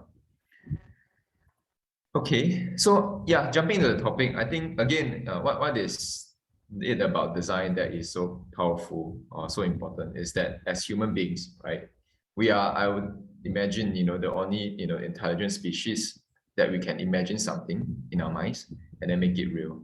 And as a designer, that's what you guys do, right? That's your what you study, what you are trained, in fact, right, to do is to create something from something that is just an idea and make it into a reality. And I am also a designer, so this is me. Like, I think I probably around your age or younger. I don't know. This is when I was in poly, many years ago. Don't ask me how many years ago. So you can see my hairstyle very different. That time was trending. Now no. So I graduated as a product designer lah. Yeah, and of course then I went on to do my masters and other things. So that was my journey. I think maybe later there's a Q&A session you can ask. But you want to find out a bit more, you can check with me. But yeah, I just want to share that. Yeah, I really started as a designer like you guys. This was my graduation show. This was in Nanyang Poly Auditorium. Yeah, so this was my final year project, FYP. So from then on, myself and a couple of friends, we started Creativians. And it has been 10 years since, right? The company has been 10 years. So I really understand also in terms of now you guys as a graduate, you're at a crossroad, right? Oh, what kind of designer should I be? What kind of design should I do? What kind of company should I join? I can totally understand. Or if you want to be a design entrepreneur, right? How should I embark on that journey? So I'm happy to share, yeah, if you guys are interested. But today, again, because of the time, I'm not going to talk so much about myself. I'm going to talk about sustainability and some of the ways as a designer that you can partake in this whole sustainability movement through design, right? So I think the first project that I want to share is Beijing Chun. Beijing Chun is the oldest tea merchant in Singapore. So I'm not sure if you walk around Chinatown, you've seen this shop. They sell all the. Do you eat bak kut teh? Some of you maybe you eat the bak kut teh. If you ask for hot Chinese tea, they'll give you those Chinese tea packet wrapped, in paper. It's from them. They are like the main distributor, right? They're selling of this paper wrap tea bak kut teh. You can see all the auntie here. They are still wrapping the tea like this today. So it's a very traditional way of manufacturing, and they want to retain that. But of course, times have changed, right? You can't be hand wrapping things, all the time in Singapore, and as well as, like the consumers, I would say, acceptance and also perception of Chinese tea has changed. If I ask you about tea nowadays, maybe you tell me TWG or all your tea bags. So easy, just throw it into your cup of water and then get tea. But for them, you have to brew and all this kind of very complicated processes involved in brewing Chinese tea, enjoying that cup of tea. So we actually were tasked by the Singapore Tourism Board to work with them, right, to see how we can revitalize the business because they are a heritage brand. So amidst of other things that we do from, this is the tea. I'm pretty sure if you eat bak kut teh, if you ask for hot tea, you have seen something like this before. So it's very iconic. These are their packaging design since 1890 over years. So no change. Yeah. So these are the artwork that we had to work with when we rebranded them. Okay. Yeah, so when we rebranded them, I think one of the first things we do, so we talk about sustainability. I just want to share, as designers, we think of sustainability, let's think of sustainability in two forms. One is, of course, your environmental sustainability. The other one you should also think about is business sustainability, right? Because sustainability simply means that, you kind of, the actions that you do today do not compromise your future, right? That you can keep going, right, in a very sustainable, very maintained manner. So for them, how can we sustain the culture of drinking Chinese tea? So we need to keep that interest back to the younger generation, to tourists as well. So from very, I would say, technical things like we need to start, for example, for them, vectorizing all their artwork. So if you look at all their Chinese tea packaging just now, right, their artworks that has been conceived 80, 90 years ago, they are like real artists drawing out the illustrations. They don't even have artwork files for them. So we start from things like, digitalizing all their artwork, turning them to brand assets and so on and so forth. And all that.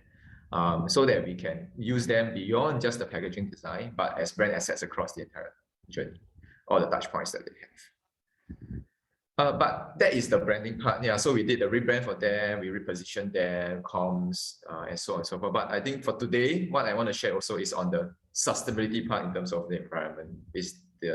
We redesigned their Chinese tea set. So if you think about drinking Chinese tea, again, it's a very cumbersome process, very complicated, right? And then if you see just now in the earlier picture, they keep Chinese tea in tin cans. Those boxes are. Why? Because they need to keep them fresh in very tight sealed kind of container. Yeah, because they are hand wrapped. They are not like in your plastic Ziplocs and so on. So they are still kept traditionally in the tin cans.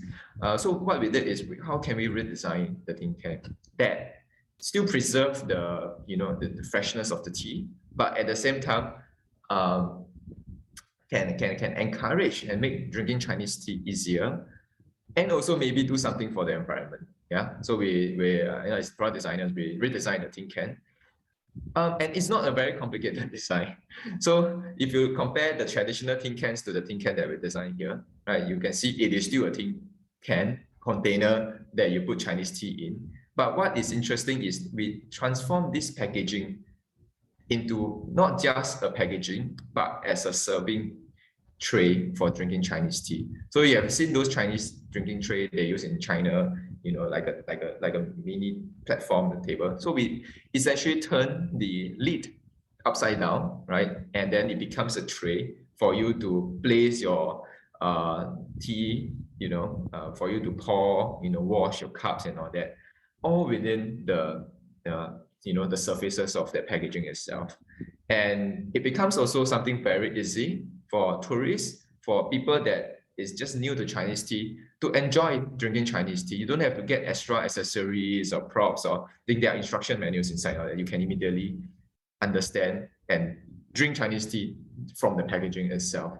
So from a sustainability point of view, this is great because you don't need extra, accessories to drink. The packaging serves as the tool, serve as the product for enjoying your Chinese tea. Of course, it has design all around about the brand, the world of Beijing Chun. And not only that, we also talked about afterlife, right? So one of the thing about doing branding is that we have to understand brand values, right? What the Beijing Chun really cherish. And for them, is education. Really, through their 80, 90 years of history, they have been very invested in children's education, learning, and all that. So we were thinking, how can we, through the product that they are selling, right, translate into some sort of learning habits for children? So we thought, hey, since we need to create a hole anyway, right, for draining the water, right, as you wash the teacup, why not make the lid slightly longer so that it becomes a piggy bank for you to put coins in after you have used the tea packaging and you want to use it for something else. So now if that becomes a second life for the product, right? So firstly, you can see that the design is really simple in terms of product design. It's a very clean design. We just inverted the lid. And it's really about thinking about sustainability, thinking about the company's values, thinking about longevity, right, of the brand, about the product, and so on, that made this a sustainable design. And in fact, it won 2 awards for that category. And it is not complicated. It is not expensive to produce. It is a tin can.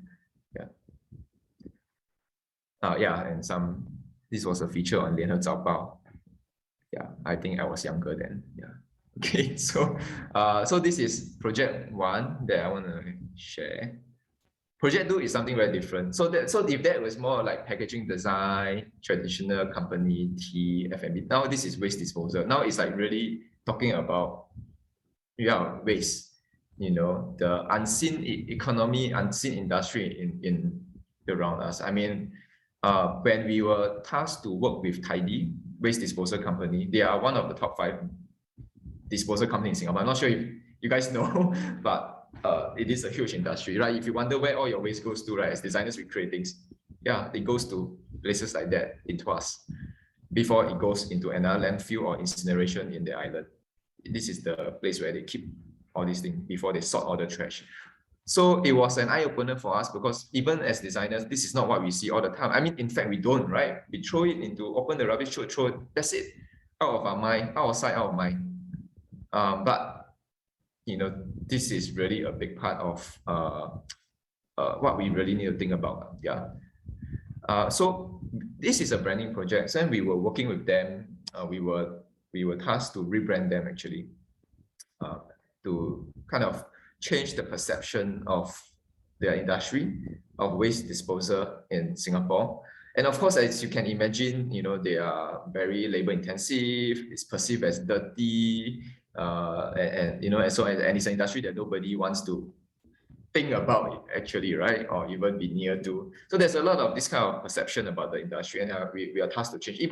They even have problem hiring people, right? Young people, because who wants to work in a waste disposal company if you can work in CBD and all the cool tech company, right? So there are all the issues with this, but it is a very important, industry to, critical industry in our country. So we, as part of our branding process, as a branding company, so we do interviews, right? We do what we call brand audit, So we interview the workers, the management, and so on, to understand about the pain points, about the perception about the industry, and so on. And we came up with a new tagline for them. We're happy when it's tidy. The name of the company is called Tidy. So it's about, like it works both ways, right? So when the customers see this, the customers will feel that, hey, when we're tidying our space, when we need to dispose certain things, or my factory or my home, dispose my old furniture and all that, it is a happier place. But also for the team to feel that it's the culture, that is the warmth, right, that they believe in, where in Tidy itself, that it is, we want waste disposing, working in this kind of environment still to be a happy one, and this kind of like value is then captured and translated, into different design touch points across the brand. And like one of the things that we did was, how can we differentiate their bins? So I'm sure, again, if you go to construction sites, even sometimes HDB, Void Decks and other, you will see these kind of super big containers, right? Where the people throw all the junk and all that in. So we changed the color of them, repainted them, or bright orange and all that. Well, I mean, not only to differentiate the brand from the competitors, right? But also to kind of signify the kind of energy, the vibrancy, into this thing, give a life, give energy into this so-called, garbage containers. Can see. So this was after the branding. It's a pretty kind of corporate type of work, a bit different from your consumer brands, but it's a very meaningful one when we see how the workers themselves are receptive to the change. It is a sense of pride when they wear a new uniform with a fresh color, the tagline, and the kind of spirit that, hey, we are important. Yeah, we are here to keep homes, people, our country, happy, by being, we are part of this critical industry.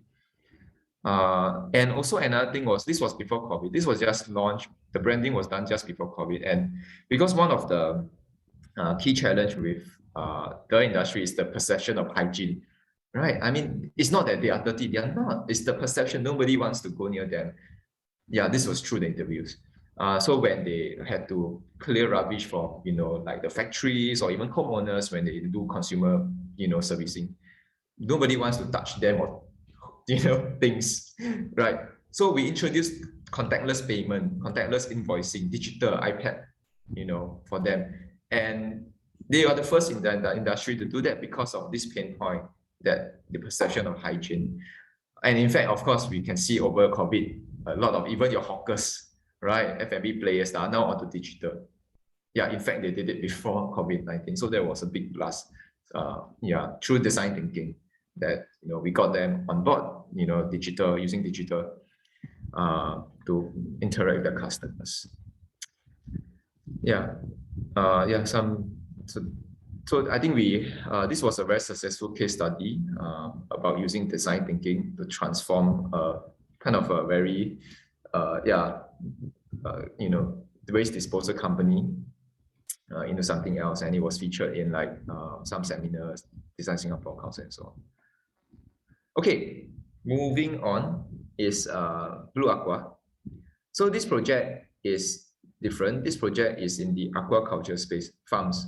So that means that your shrimps, your fish, right? So they are farmers. They farm all these things, then they sell to your supermarkets and so on. So they are a typical traditional farmer. Okay, let's put it that way. And they came to us to rebrand. Again, how can we transform a farm, right, into something more, right? So for them, the CEO is very clear that, you know, for them, food is not just about filling our stomachs, but it's also about its sustainability, right, for the nation, especially since COVID, we've seen how there's food stockpiling, right? You know, when you talk about border closing, you remember in 2020, people are stockpiling food because it becomes a food security issue at Singapore. So there's food security issues. There's also the sustainability issue in terms of the way you farm. Is it bad for the environment and so on? And this became a very hot topic since COVID-19. So for them, in order for them to, you know, keep going further, you know, in this industry, they need to think about the farming. And we rebranded them. And it was a very interesting project because the farms are not just in Singapore. They have local farms. But they also have farms in India, in some other Southeast Asian countries. So when we did the interviews with the stakeholders, it was like through Zoom, just through different languages. You have to have some translation for some of them. Yeah, try to understand their pain points as farmers. You know, what do they want? What are the, again, also hopes and wishes, right? Like as farmers, again, especially in Asia, it's perceived very low in the, you know, the food chain, right? That means, yeah. So how can we elevate the livelihood of a farmer? So those are things that we talk about across countries. And then how can we rebrand them to change their perception, but also more future ready, right, for the sustainability of the planet. So one of the things we did was to give them a new, I would say, a brand essence, a kind of a statement, which is that, you know, at Blue Aqua, it is about sustaining our future, right? So if you see the way we approach project, I think something for you guys to think about as designers is that, like you talk about concepts, right? You know, when you create a project concept, what is that concept of the business? That must be clearly articulated. For us, we call that brand essence. So the brand essence for this brand is called Sustain Our Future. Sustain means sustenance, sustain myself, my stomach, where I can sustain myself, food. But also you can sustain our future, right? Sustainability. That the food that you put into your stomach today is also, you know, indirectly impacting your future. And just these three words align the entire company, all the stakeholders internally, you know, across regions. Farmer can be India and Singapore, it doesn't matter. That this is what we are. Through the food that we produce to sustain ourselves, we also sustain the future. And this positions them very well. I'll show you the outcomes later. Yeah, so this is very important because as designers, that key message, that clear idea needs to take precedence before we go into designing, you know, anything, you know, all the touch points. So it's from things like the logo, right? Okay, you can see that it becomes very visual and all that. Yeah, so Blue Aqua is the name of the brand. We changed the logo, we give them, we created a key visual for them. That means that instead of, oh, again, farmer, very boring, you know, very dry, just selling, you know, streams and all that what is that world that Blue Aqua wants to paint? So we illustrated that world, right? The Blue Aqua planet that is, you know, a sustainable one, you know, land and sea. So yeah, we did a lot of illustration. So we created a key visual to represent that. And that is then applied through all the touch points from the packaging. So they have like, they sell feeds, ingredient and like a lot of things, a few hundred products. So how can we translate a very boring farm, product, you know, into one that captures the imagination and give pride right, to the customers, but also to the farmers themselves. And then for packaging design, again, how can this become a packaging system? It's not just about looking beautiful. It must work across 200 products. How can you design a packaging system that works across 200 products, right? So all this we need to be considered, right? To website design. So you can take a look, at the website now, Blue Aqua. So it is completely different from what they were before, completely different from a typical farm, I would say organization doing farming. It is one that really visually paints the world, for the audience, right? And I think they are in the news quite frequently. Maybe you've seen, I think just last week they were offering like farm tour. I think like you can go to the Blue Aqua farm. Yeah, you can check out on Facebook. So you can buy ticket and then go to their local farm in Singapore. They'll tour you around the farm. You can eat the shrimps and all that.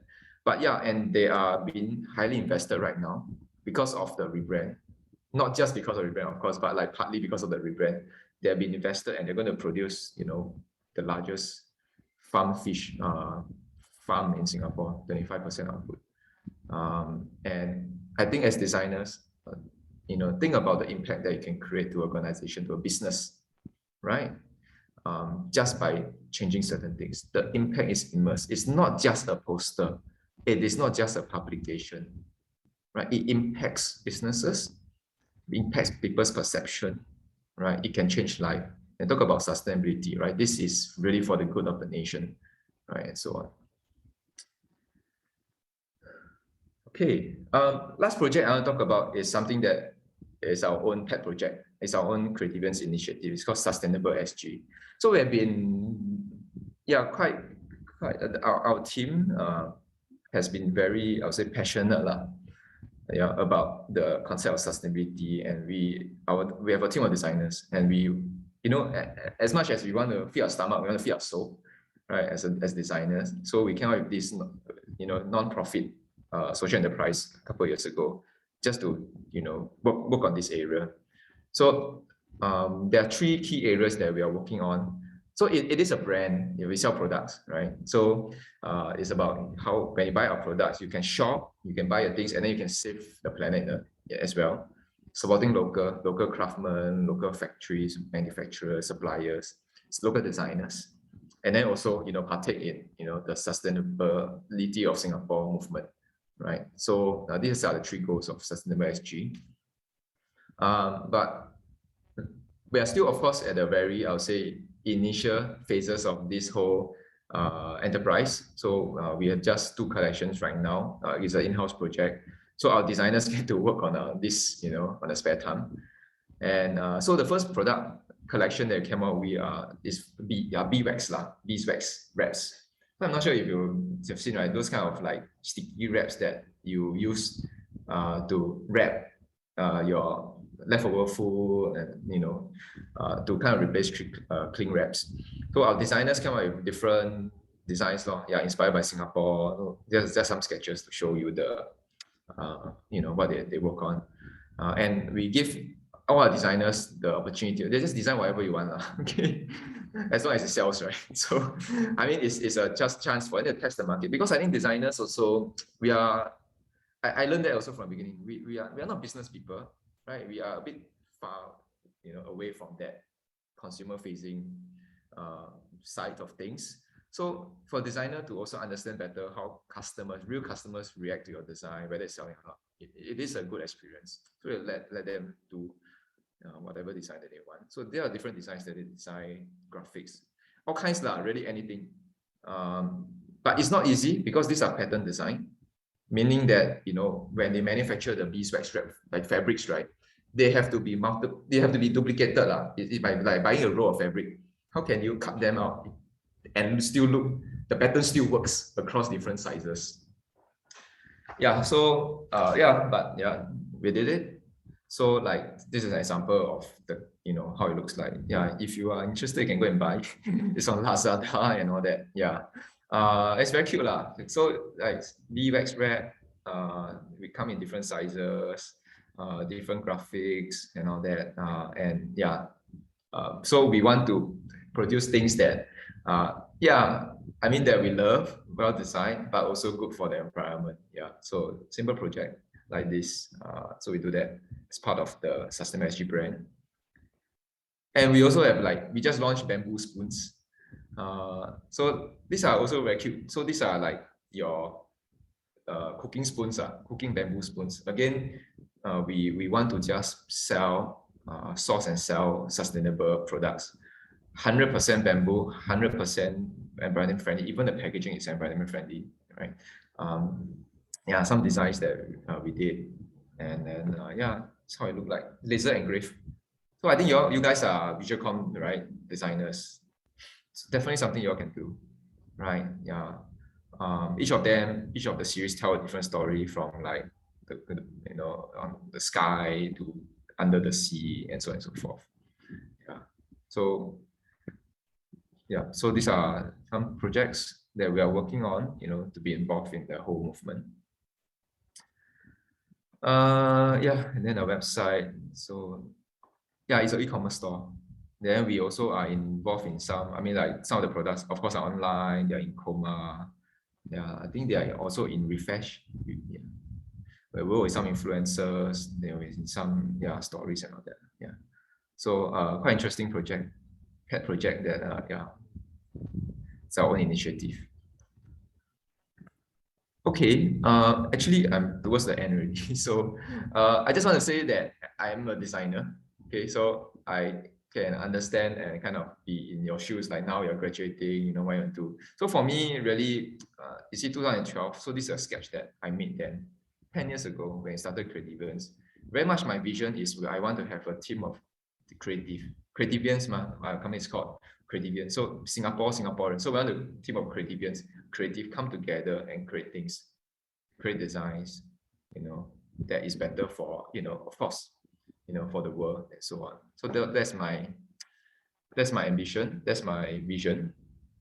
And then I think also as designers to kind of think about design is very much like life, right? You don't know what is going to come out of it, how your idea is going to take shape, in what form will it work, will it not. Of course, it's very messy. Like design thinking, right? It's a very iterative process. So don't be too hard on yourself. Your life is a design. It's like design, it's a journey, it's an exploration. Yeah, whichever route that you take later on, in your career, trust yourself, trust your capability, trust your passion. Yeah, you'll be fine. Okay, so yeah, last but not least, what is your superpower, right? What kind of designer you want to be? I leave it to you. And that's it. That's this. You can add me on LinkedIn. So that's the end of my presentation. Thank you very much.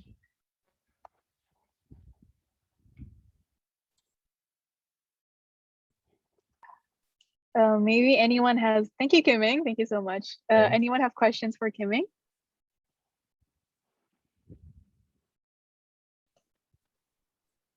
Any burning question? Any questions?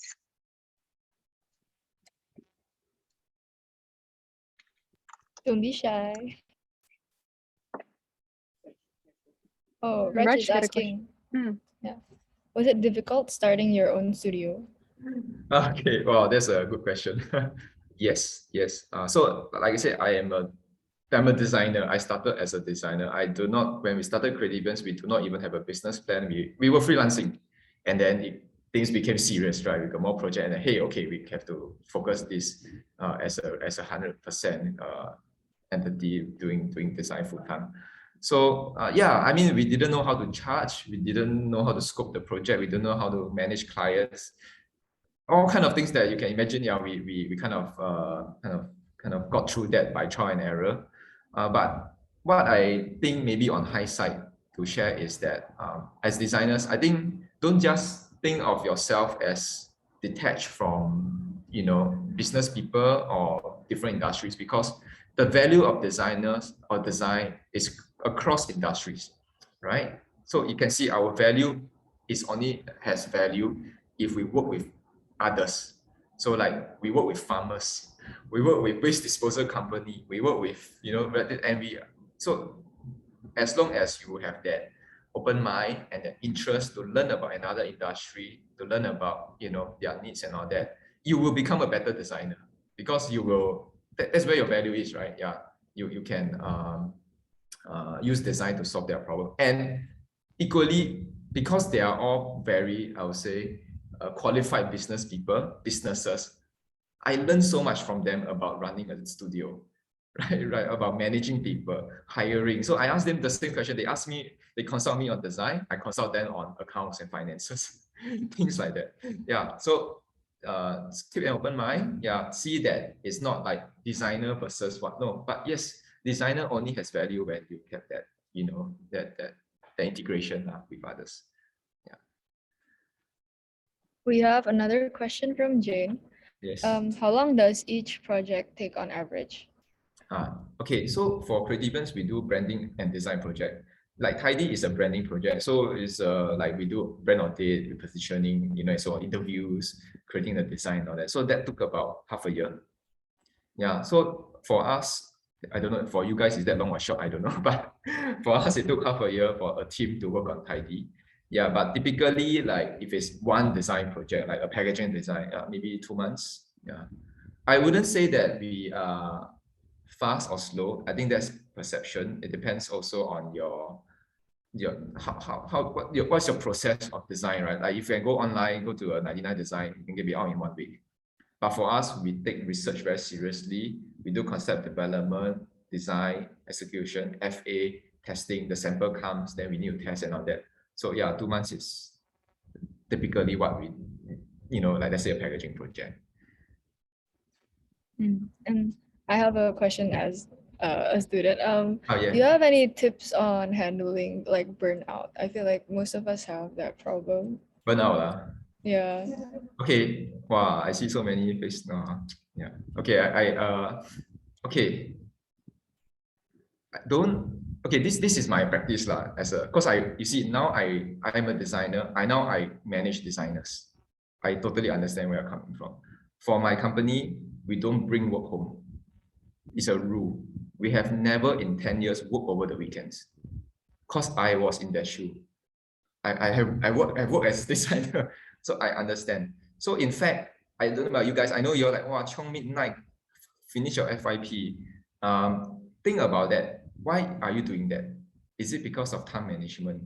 Is it the way that you work, or is it the project scope is too big within that short time? So there must be something wrong, right? That result in burnout, resulting in overwork and so on.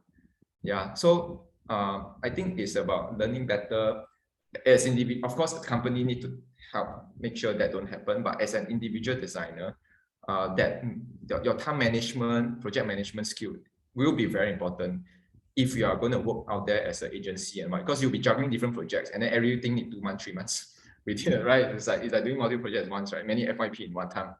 So manage your time, but I think also like at least in my company, my designers will speak up. Yeah, if there is certain things that, you know, a bit impossible, because at the end of the day, they look back on me if I cannot deliver, or if I deliver something that's not standard in my design burn out. So I think that openness and transparency will be important. Yeah. And also, let's say, like I'm a designer. I think about design every day, Monday to Friday. So when always people ask me like weekend, hey, you want to see this design? You like this? I'm like, that's like work, right? So during my free time, I try not to think about any of this design. So yeah, I mean, have some other hobbies. Don't just think about design, because like I said, design only has value when you cross discipline. Let's say someone have interest in fish. Random, very random. You never know, right? That your interest in aquarium fish can be add to your creation and your inspiration for design, or maybe some other hobbies. Yeah, and that will help to take your mind off work because design is going to be your work. Yeah. Thank you so much for the Yes. insightful. Wait, anyways, I have kind of a question connected to your previous answer. So talking about time management and so on, do you think have you mastered your work-life balance? Like, what are your hobbies to escape the design world and so on? Wow, good question. Good question. Personally, my own work. Okay, when I was, okay, I don't say like when I was younger, then like very old, but okay, okay, I would say when I just started the company, I really like 150%. Really like work 7 days a week because it's on me, right? Yeah, I had that self pressure. Yeah, but I think through a few years, I to be honest, I also got burnout. I was hospitalized once, but that's for another presentation. Okay, so we don't have time for that today. Yeah, so you know it's not easy, right? Because you know it's stress and then all that, your diet.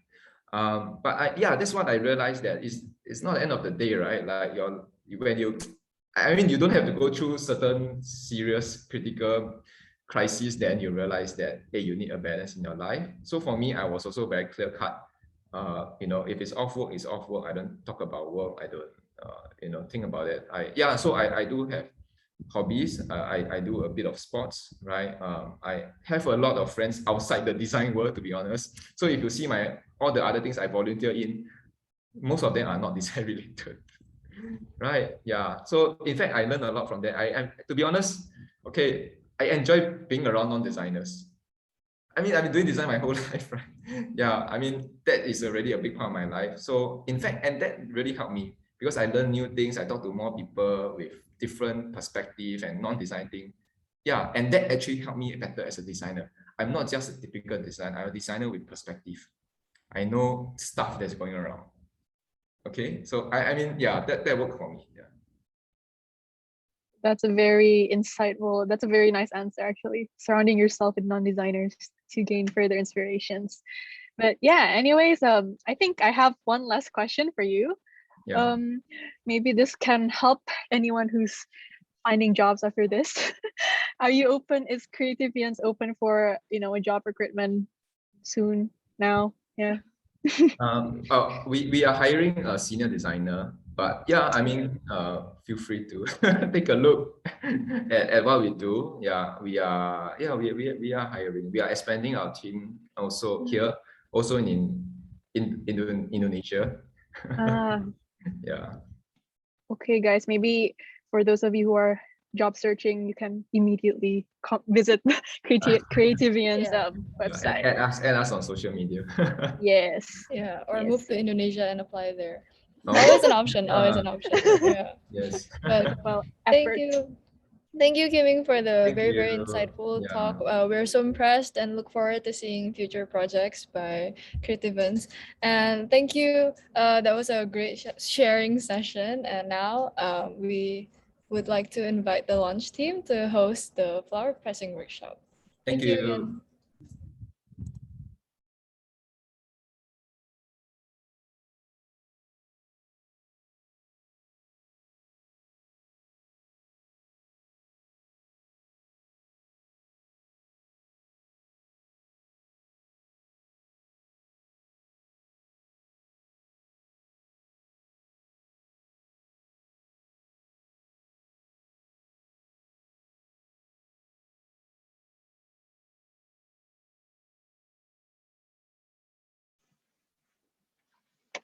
Yeah.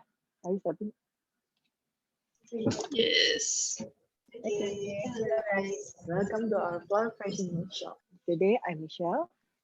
And I'm Felicia. We will teach you how to press flowers. Yay! So now, who here likes receiving flowers? Me, I like flowers.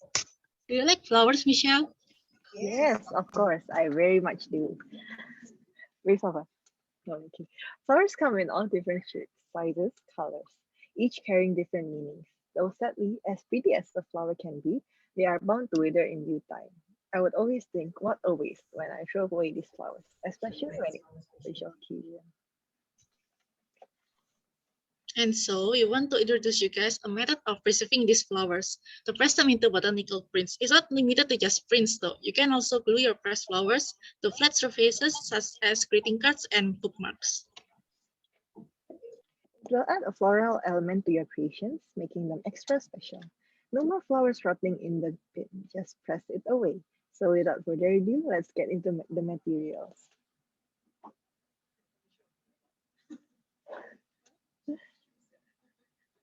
Okay, now let's get it. Okay, so first you will be needing fresh flowers. Oh, the camera is very far away. You will be needing fresh flowers. be sure to pick the flowers that are the most vibrant in colors, as the process will dim the colors by a bit. Yes. What I've gotten here are some lavenders and a baby breath.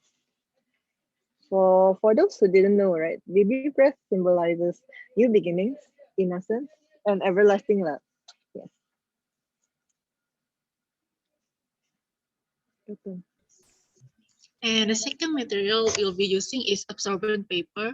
This will help to absorb the moisture from the flowers. A common material to use will be baking paper, but since we are doing this DIYs at home, we are using just normal tissue paper. So the third and final thing is I am using Felicia's book actually. She's a fan of fantasy. Oh my god, you're exposing me. But then it can be also be anything as long as it has two flat surfaces where you can actually sandwich them together. Yes, just make sure that there is enough weight to keep the flowers flat so you don't see any you don't see any grooves here. Yes. Okay, so to start on, right, you take one of your flowers. Are you guys following? Yes, okay. Yes. I can see my flowers. And place it side down. Okay, you can't really see, but you place it side down. What? Yes, place it side down like this. Side down. Yes. Okay, I already placed my flowers side down, I think. Okay, and then now you will close it like this. Yes, fold it into two and sandwich it. Oh, okay. So you sandwich the flower inside the tissue, is it? Yes. So as you can see, it's pretty flat.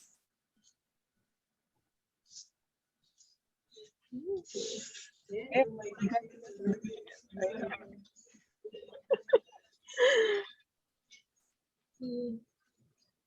Okay.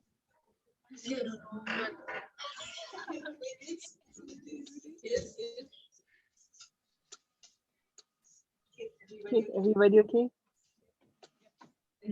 Okay, now we are gonna continue. So then you take a book, open it. Oh, okay, open it. wait. Okay, I open mine. Yes, Anywhere is open fine, it. right? Yes, anywhere is fine. Just make sure that because this thing is that the thing about this is that it will the moisture will kind of this seep into the pages. So if you don't want your book getting wet, right? Getting wet by a bit. Okay. Yep. Yes. Okay, getting if you don't want your books getting wet by a bit, right? Yeah, any page should be fine. So what I'm gonna do is I'm gonna take the middle part open because it has the most even weight out of them all. Put the flower inside.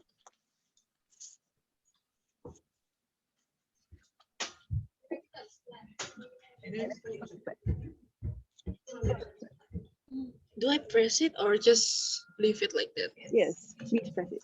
Oh. Can I just leave it like that? Pressing it down.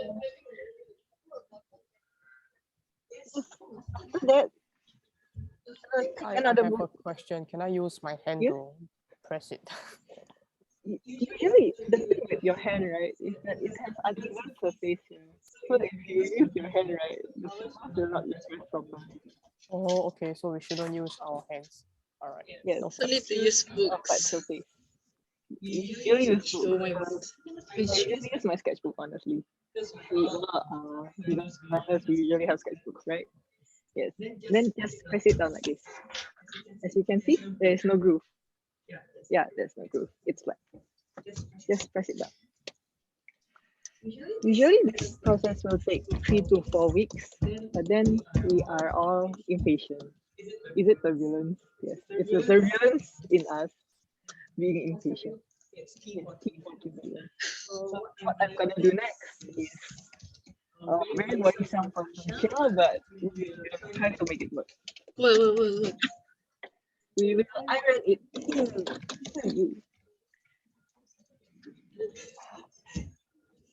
Okay, so this is how you usually press a flower.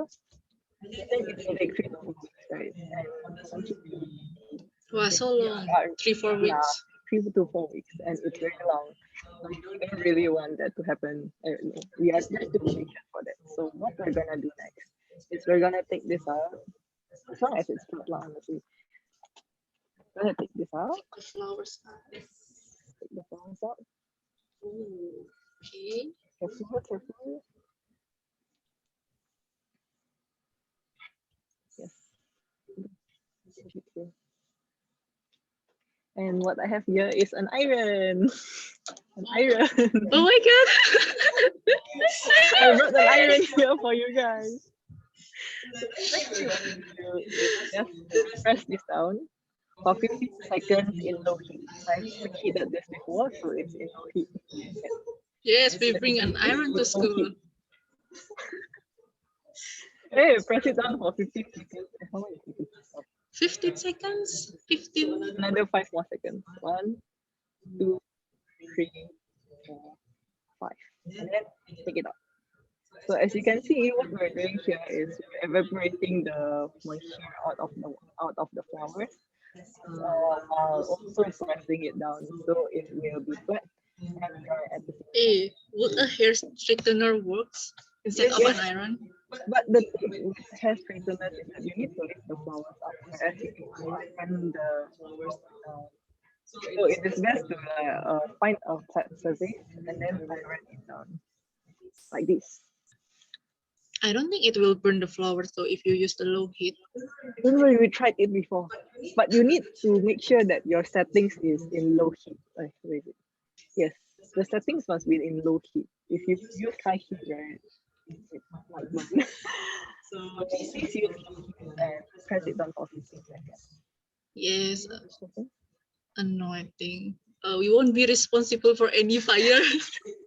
So please be careful with your flowers, yeah, because it is a fire hazard. So for the meantime, we wait for it to cool down. Oh my gosh, it's laggy. Wait for it to cool down. And as you can see, the flowers are starting to dry. You can't really see, but it's starting to dry. And then usually it depends on the flower, but then when I tried it before on a test run, we did it 4 to 5 times. So do another round here. Oh, thank you. Very kind.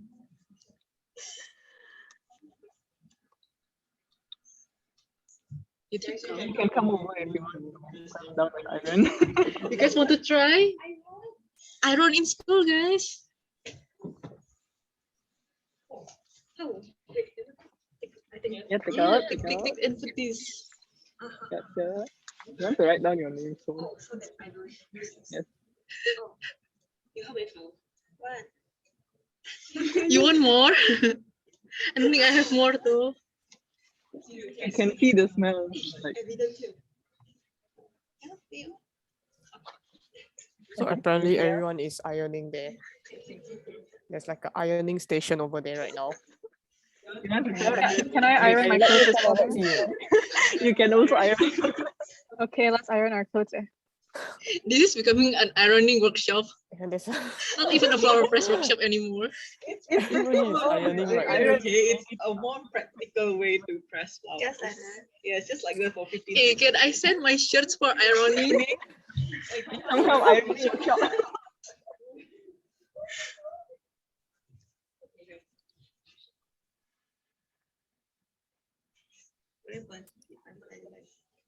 Just make sure. Yeah, we don't want to burn the school. You go away. I want to show them the ironing station here. Because it's evaporating the moisture. Ironing service available.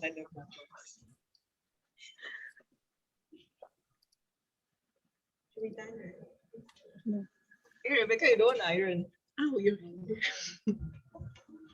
I want.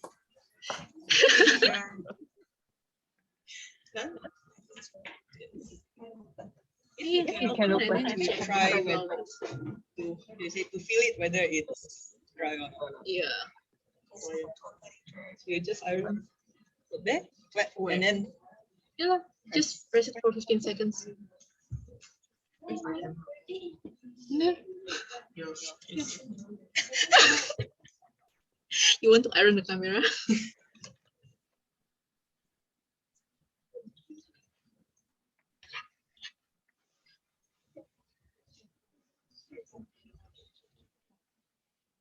I don't know. I mean, you can try check if it's ready in 15 intervals, 15 seconds intervals. So you press 15 seconds, right? Lift up, wait till it cool down, and then you press again for 15 seconds. Oh my god.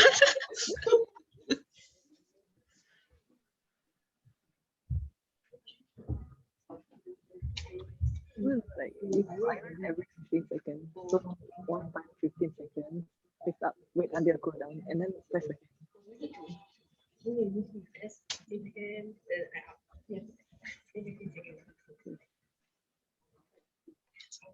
Why are you showing iron? I feel the flow is there.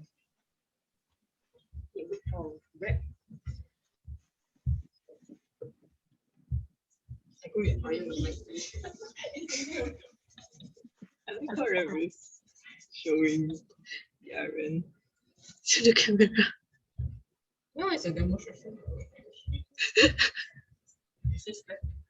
I think so. You can lift it up and feel whether it's dry enough.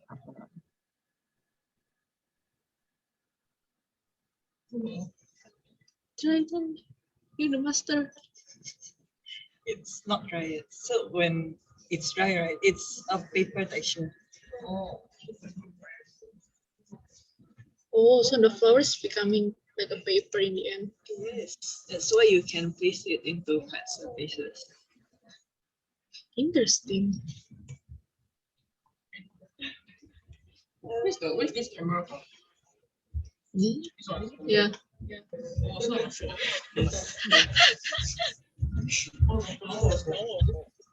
This is a flower. This is a flower. Where's your flower? Here's your flower. Wait. Small flower. I will just do small flower.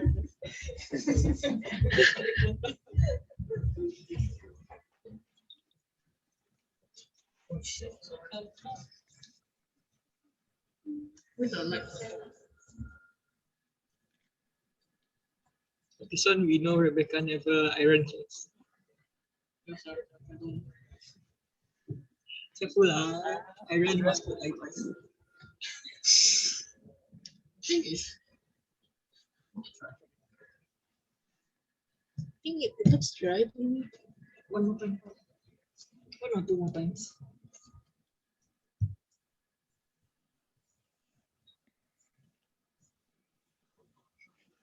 It's from 2 bucks if you can mend the hole in the sleeve. Hey, we can. Hey, Master Taylor. Okay, story time. Felicia adjusted her skirts with what's the circumference of the waist. Oh, adjusted her skirts with waist, right? Yesterday when I was trying the flowers. So she's the master tailor. She can do it also.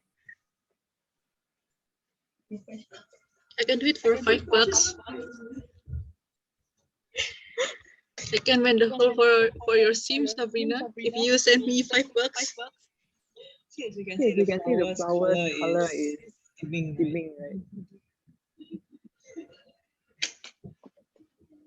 Yes. I think that is okay. You succeeded.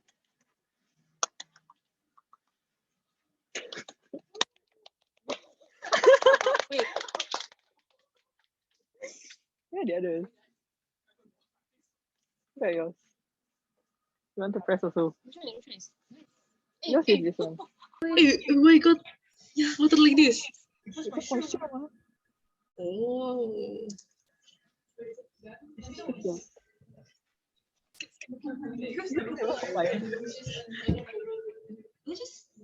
Yeah, just press for 15 seconds. After 15 Just seconds, press you one, one. check. Yeah.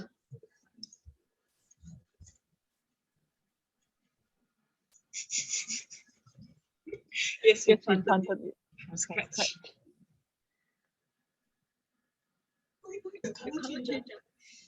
You never listen me speak with it. I see the process will dim the flowers colors a bit. Oh, this is not yours. This is mine. You're pressing my flowers. I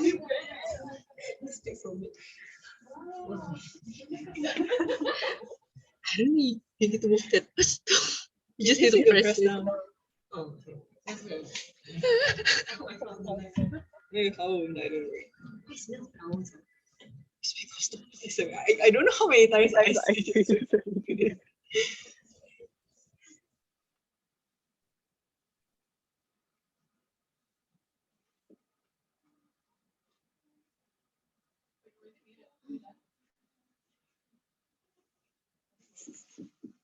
Hey, why your flowers look so sad?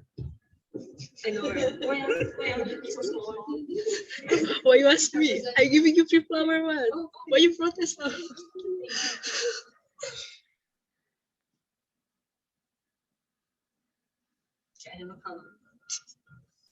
This ENFP. This INTP.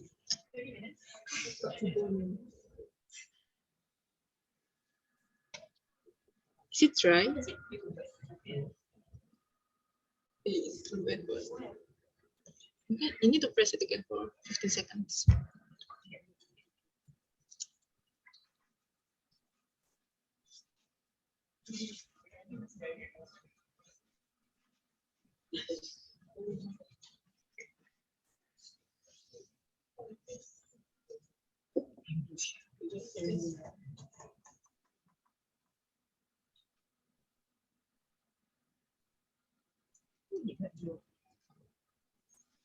I don't think she pressed faster.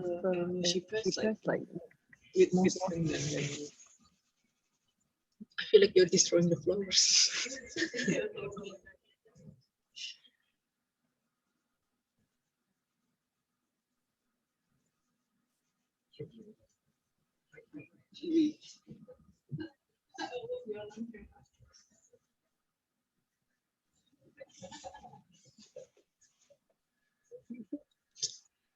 Wait, I don't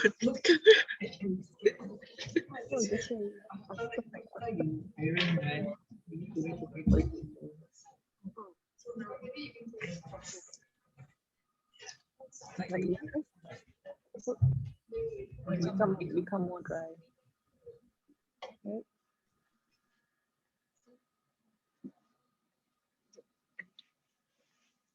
Yeah. Press it again. Oh, it's not done. It's done. Is it done? You haven't tried.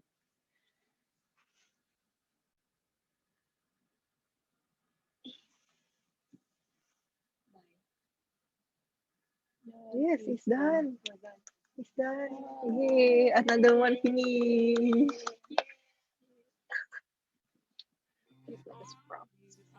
It's cute. It's the spot like that. Can. Yes. Yay. Finishing. Oh my gosh.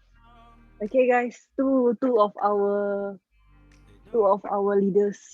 leaders have cried and made it.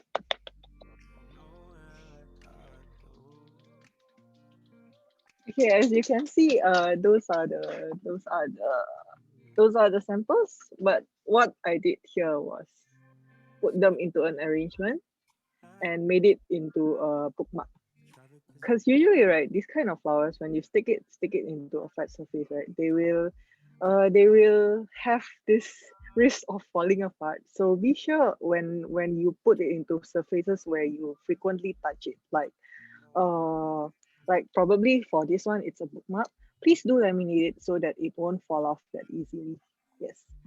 It would be fine if you are making it into a print where you are framing it, but then if otherwise in any case where you need to touch it a lot, right? Please do laminate it so that it doesn't fall apart. Yes.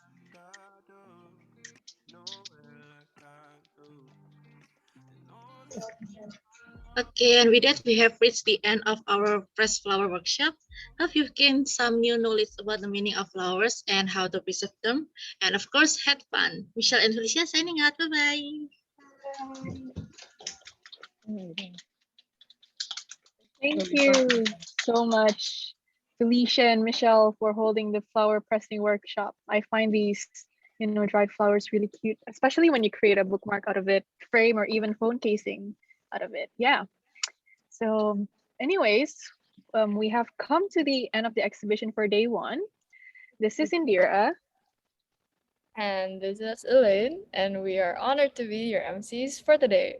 Thank you, everyone, and we hope to see you again tomorrow. Bye bye.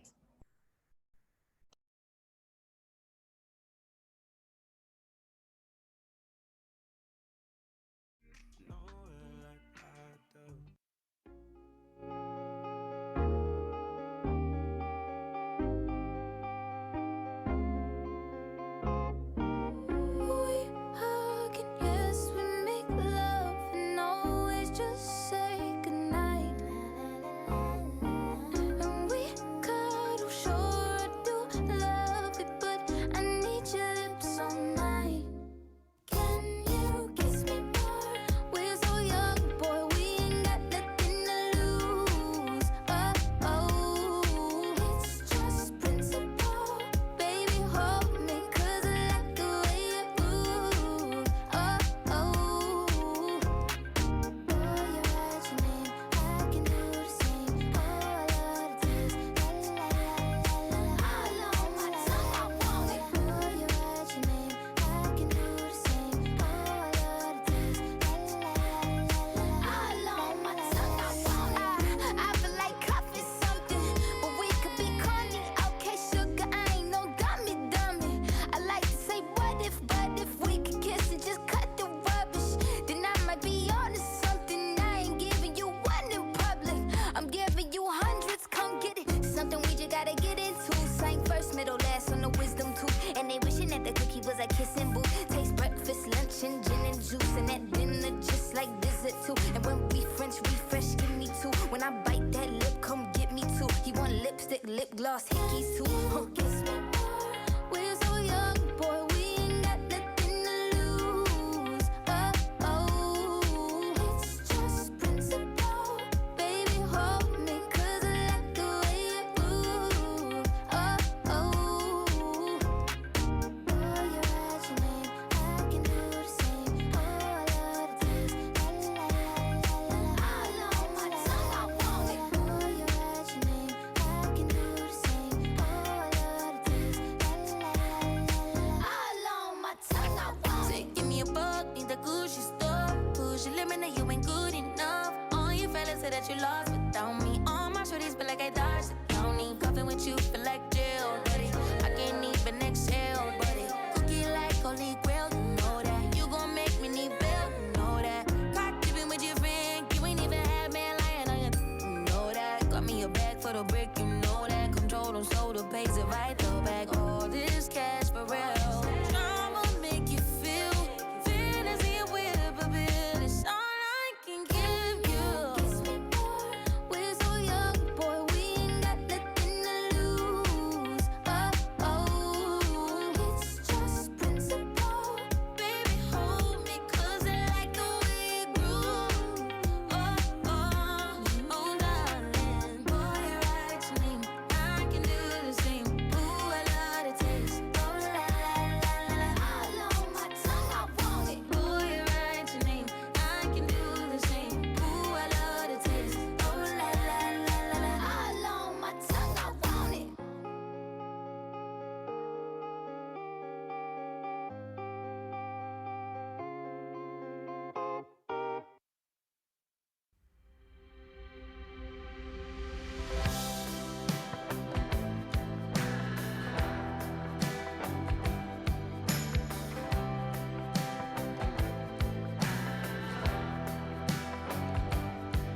one camera with the Late night telephone, calling all the wallflowers I know.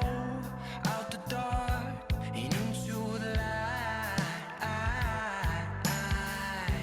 Half love, half regret. Dressing up for Polaroids and cigarettes. Socialize, romanticize the life. Floating on my low-key vibe. Floating on my low-key vibe. I don't need a late night high. I'm floating on my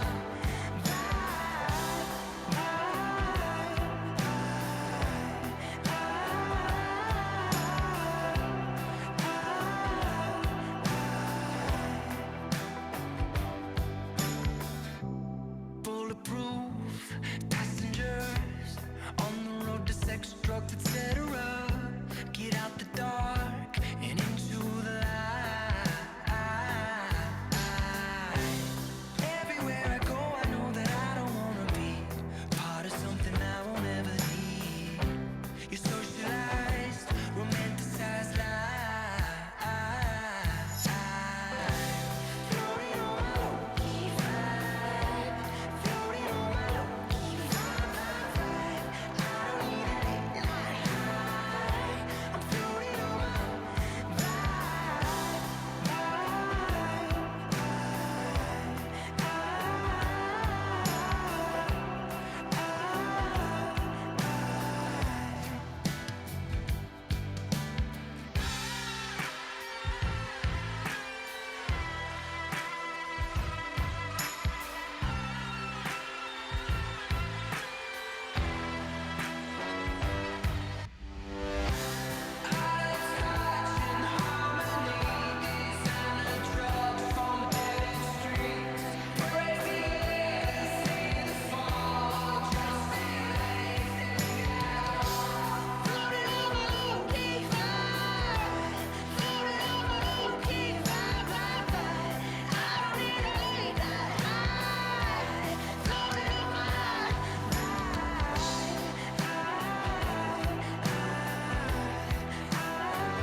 Flowing on my low-key vibe.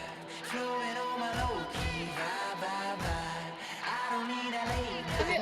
enjoy watching Rebecca. Oh my god. There are still people in the. Yeah, there's 22 people. How do we kick all of them out? And the Zoom. Camera is open. Stop recording. Stop.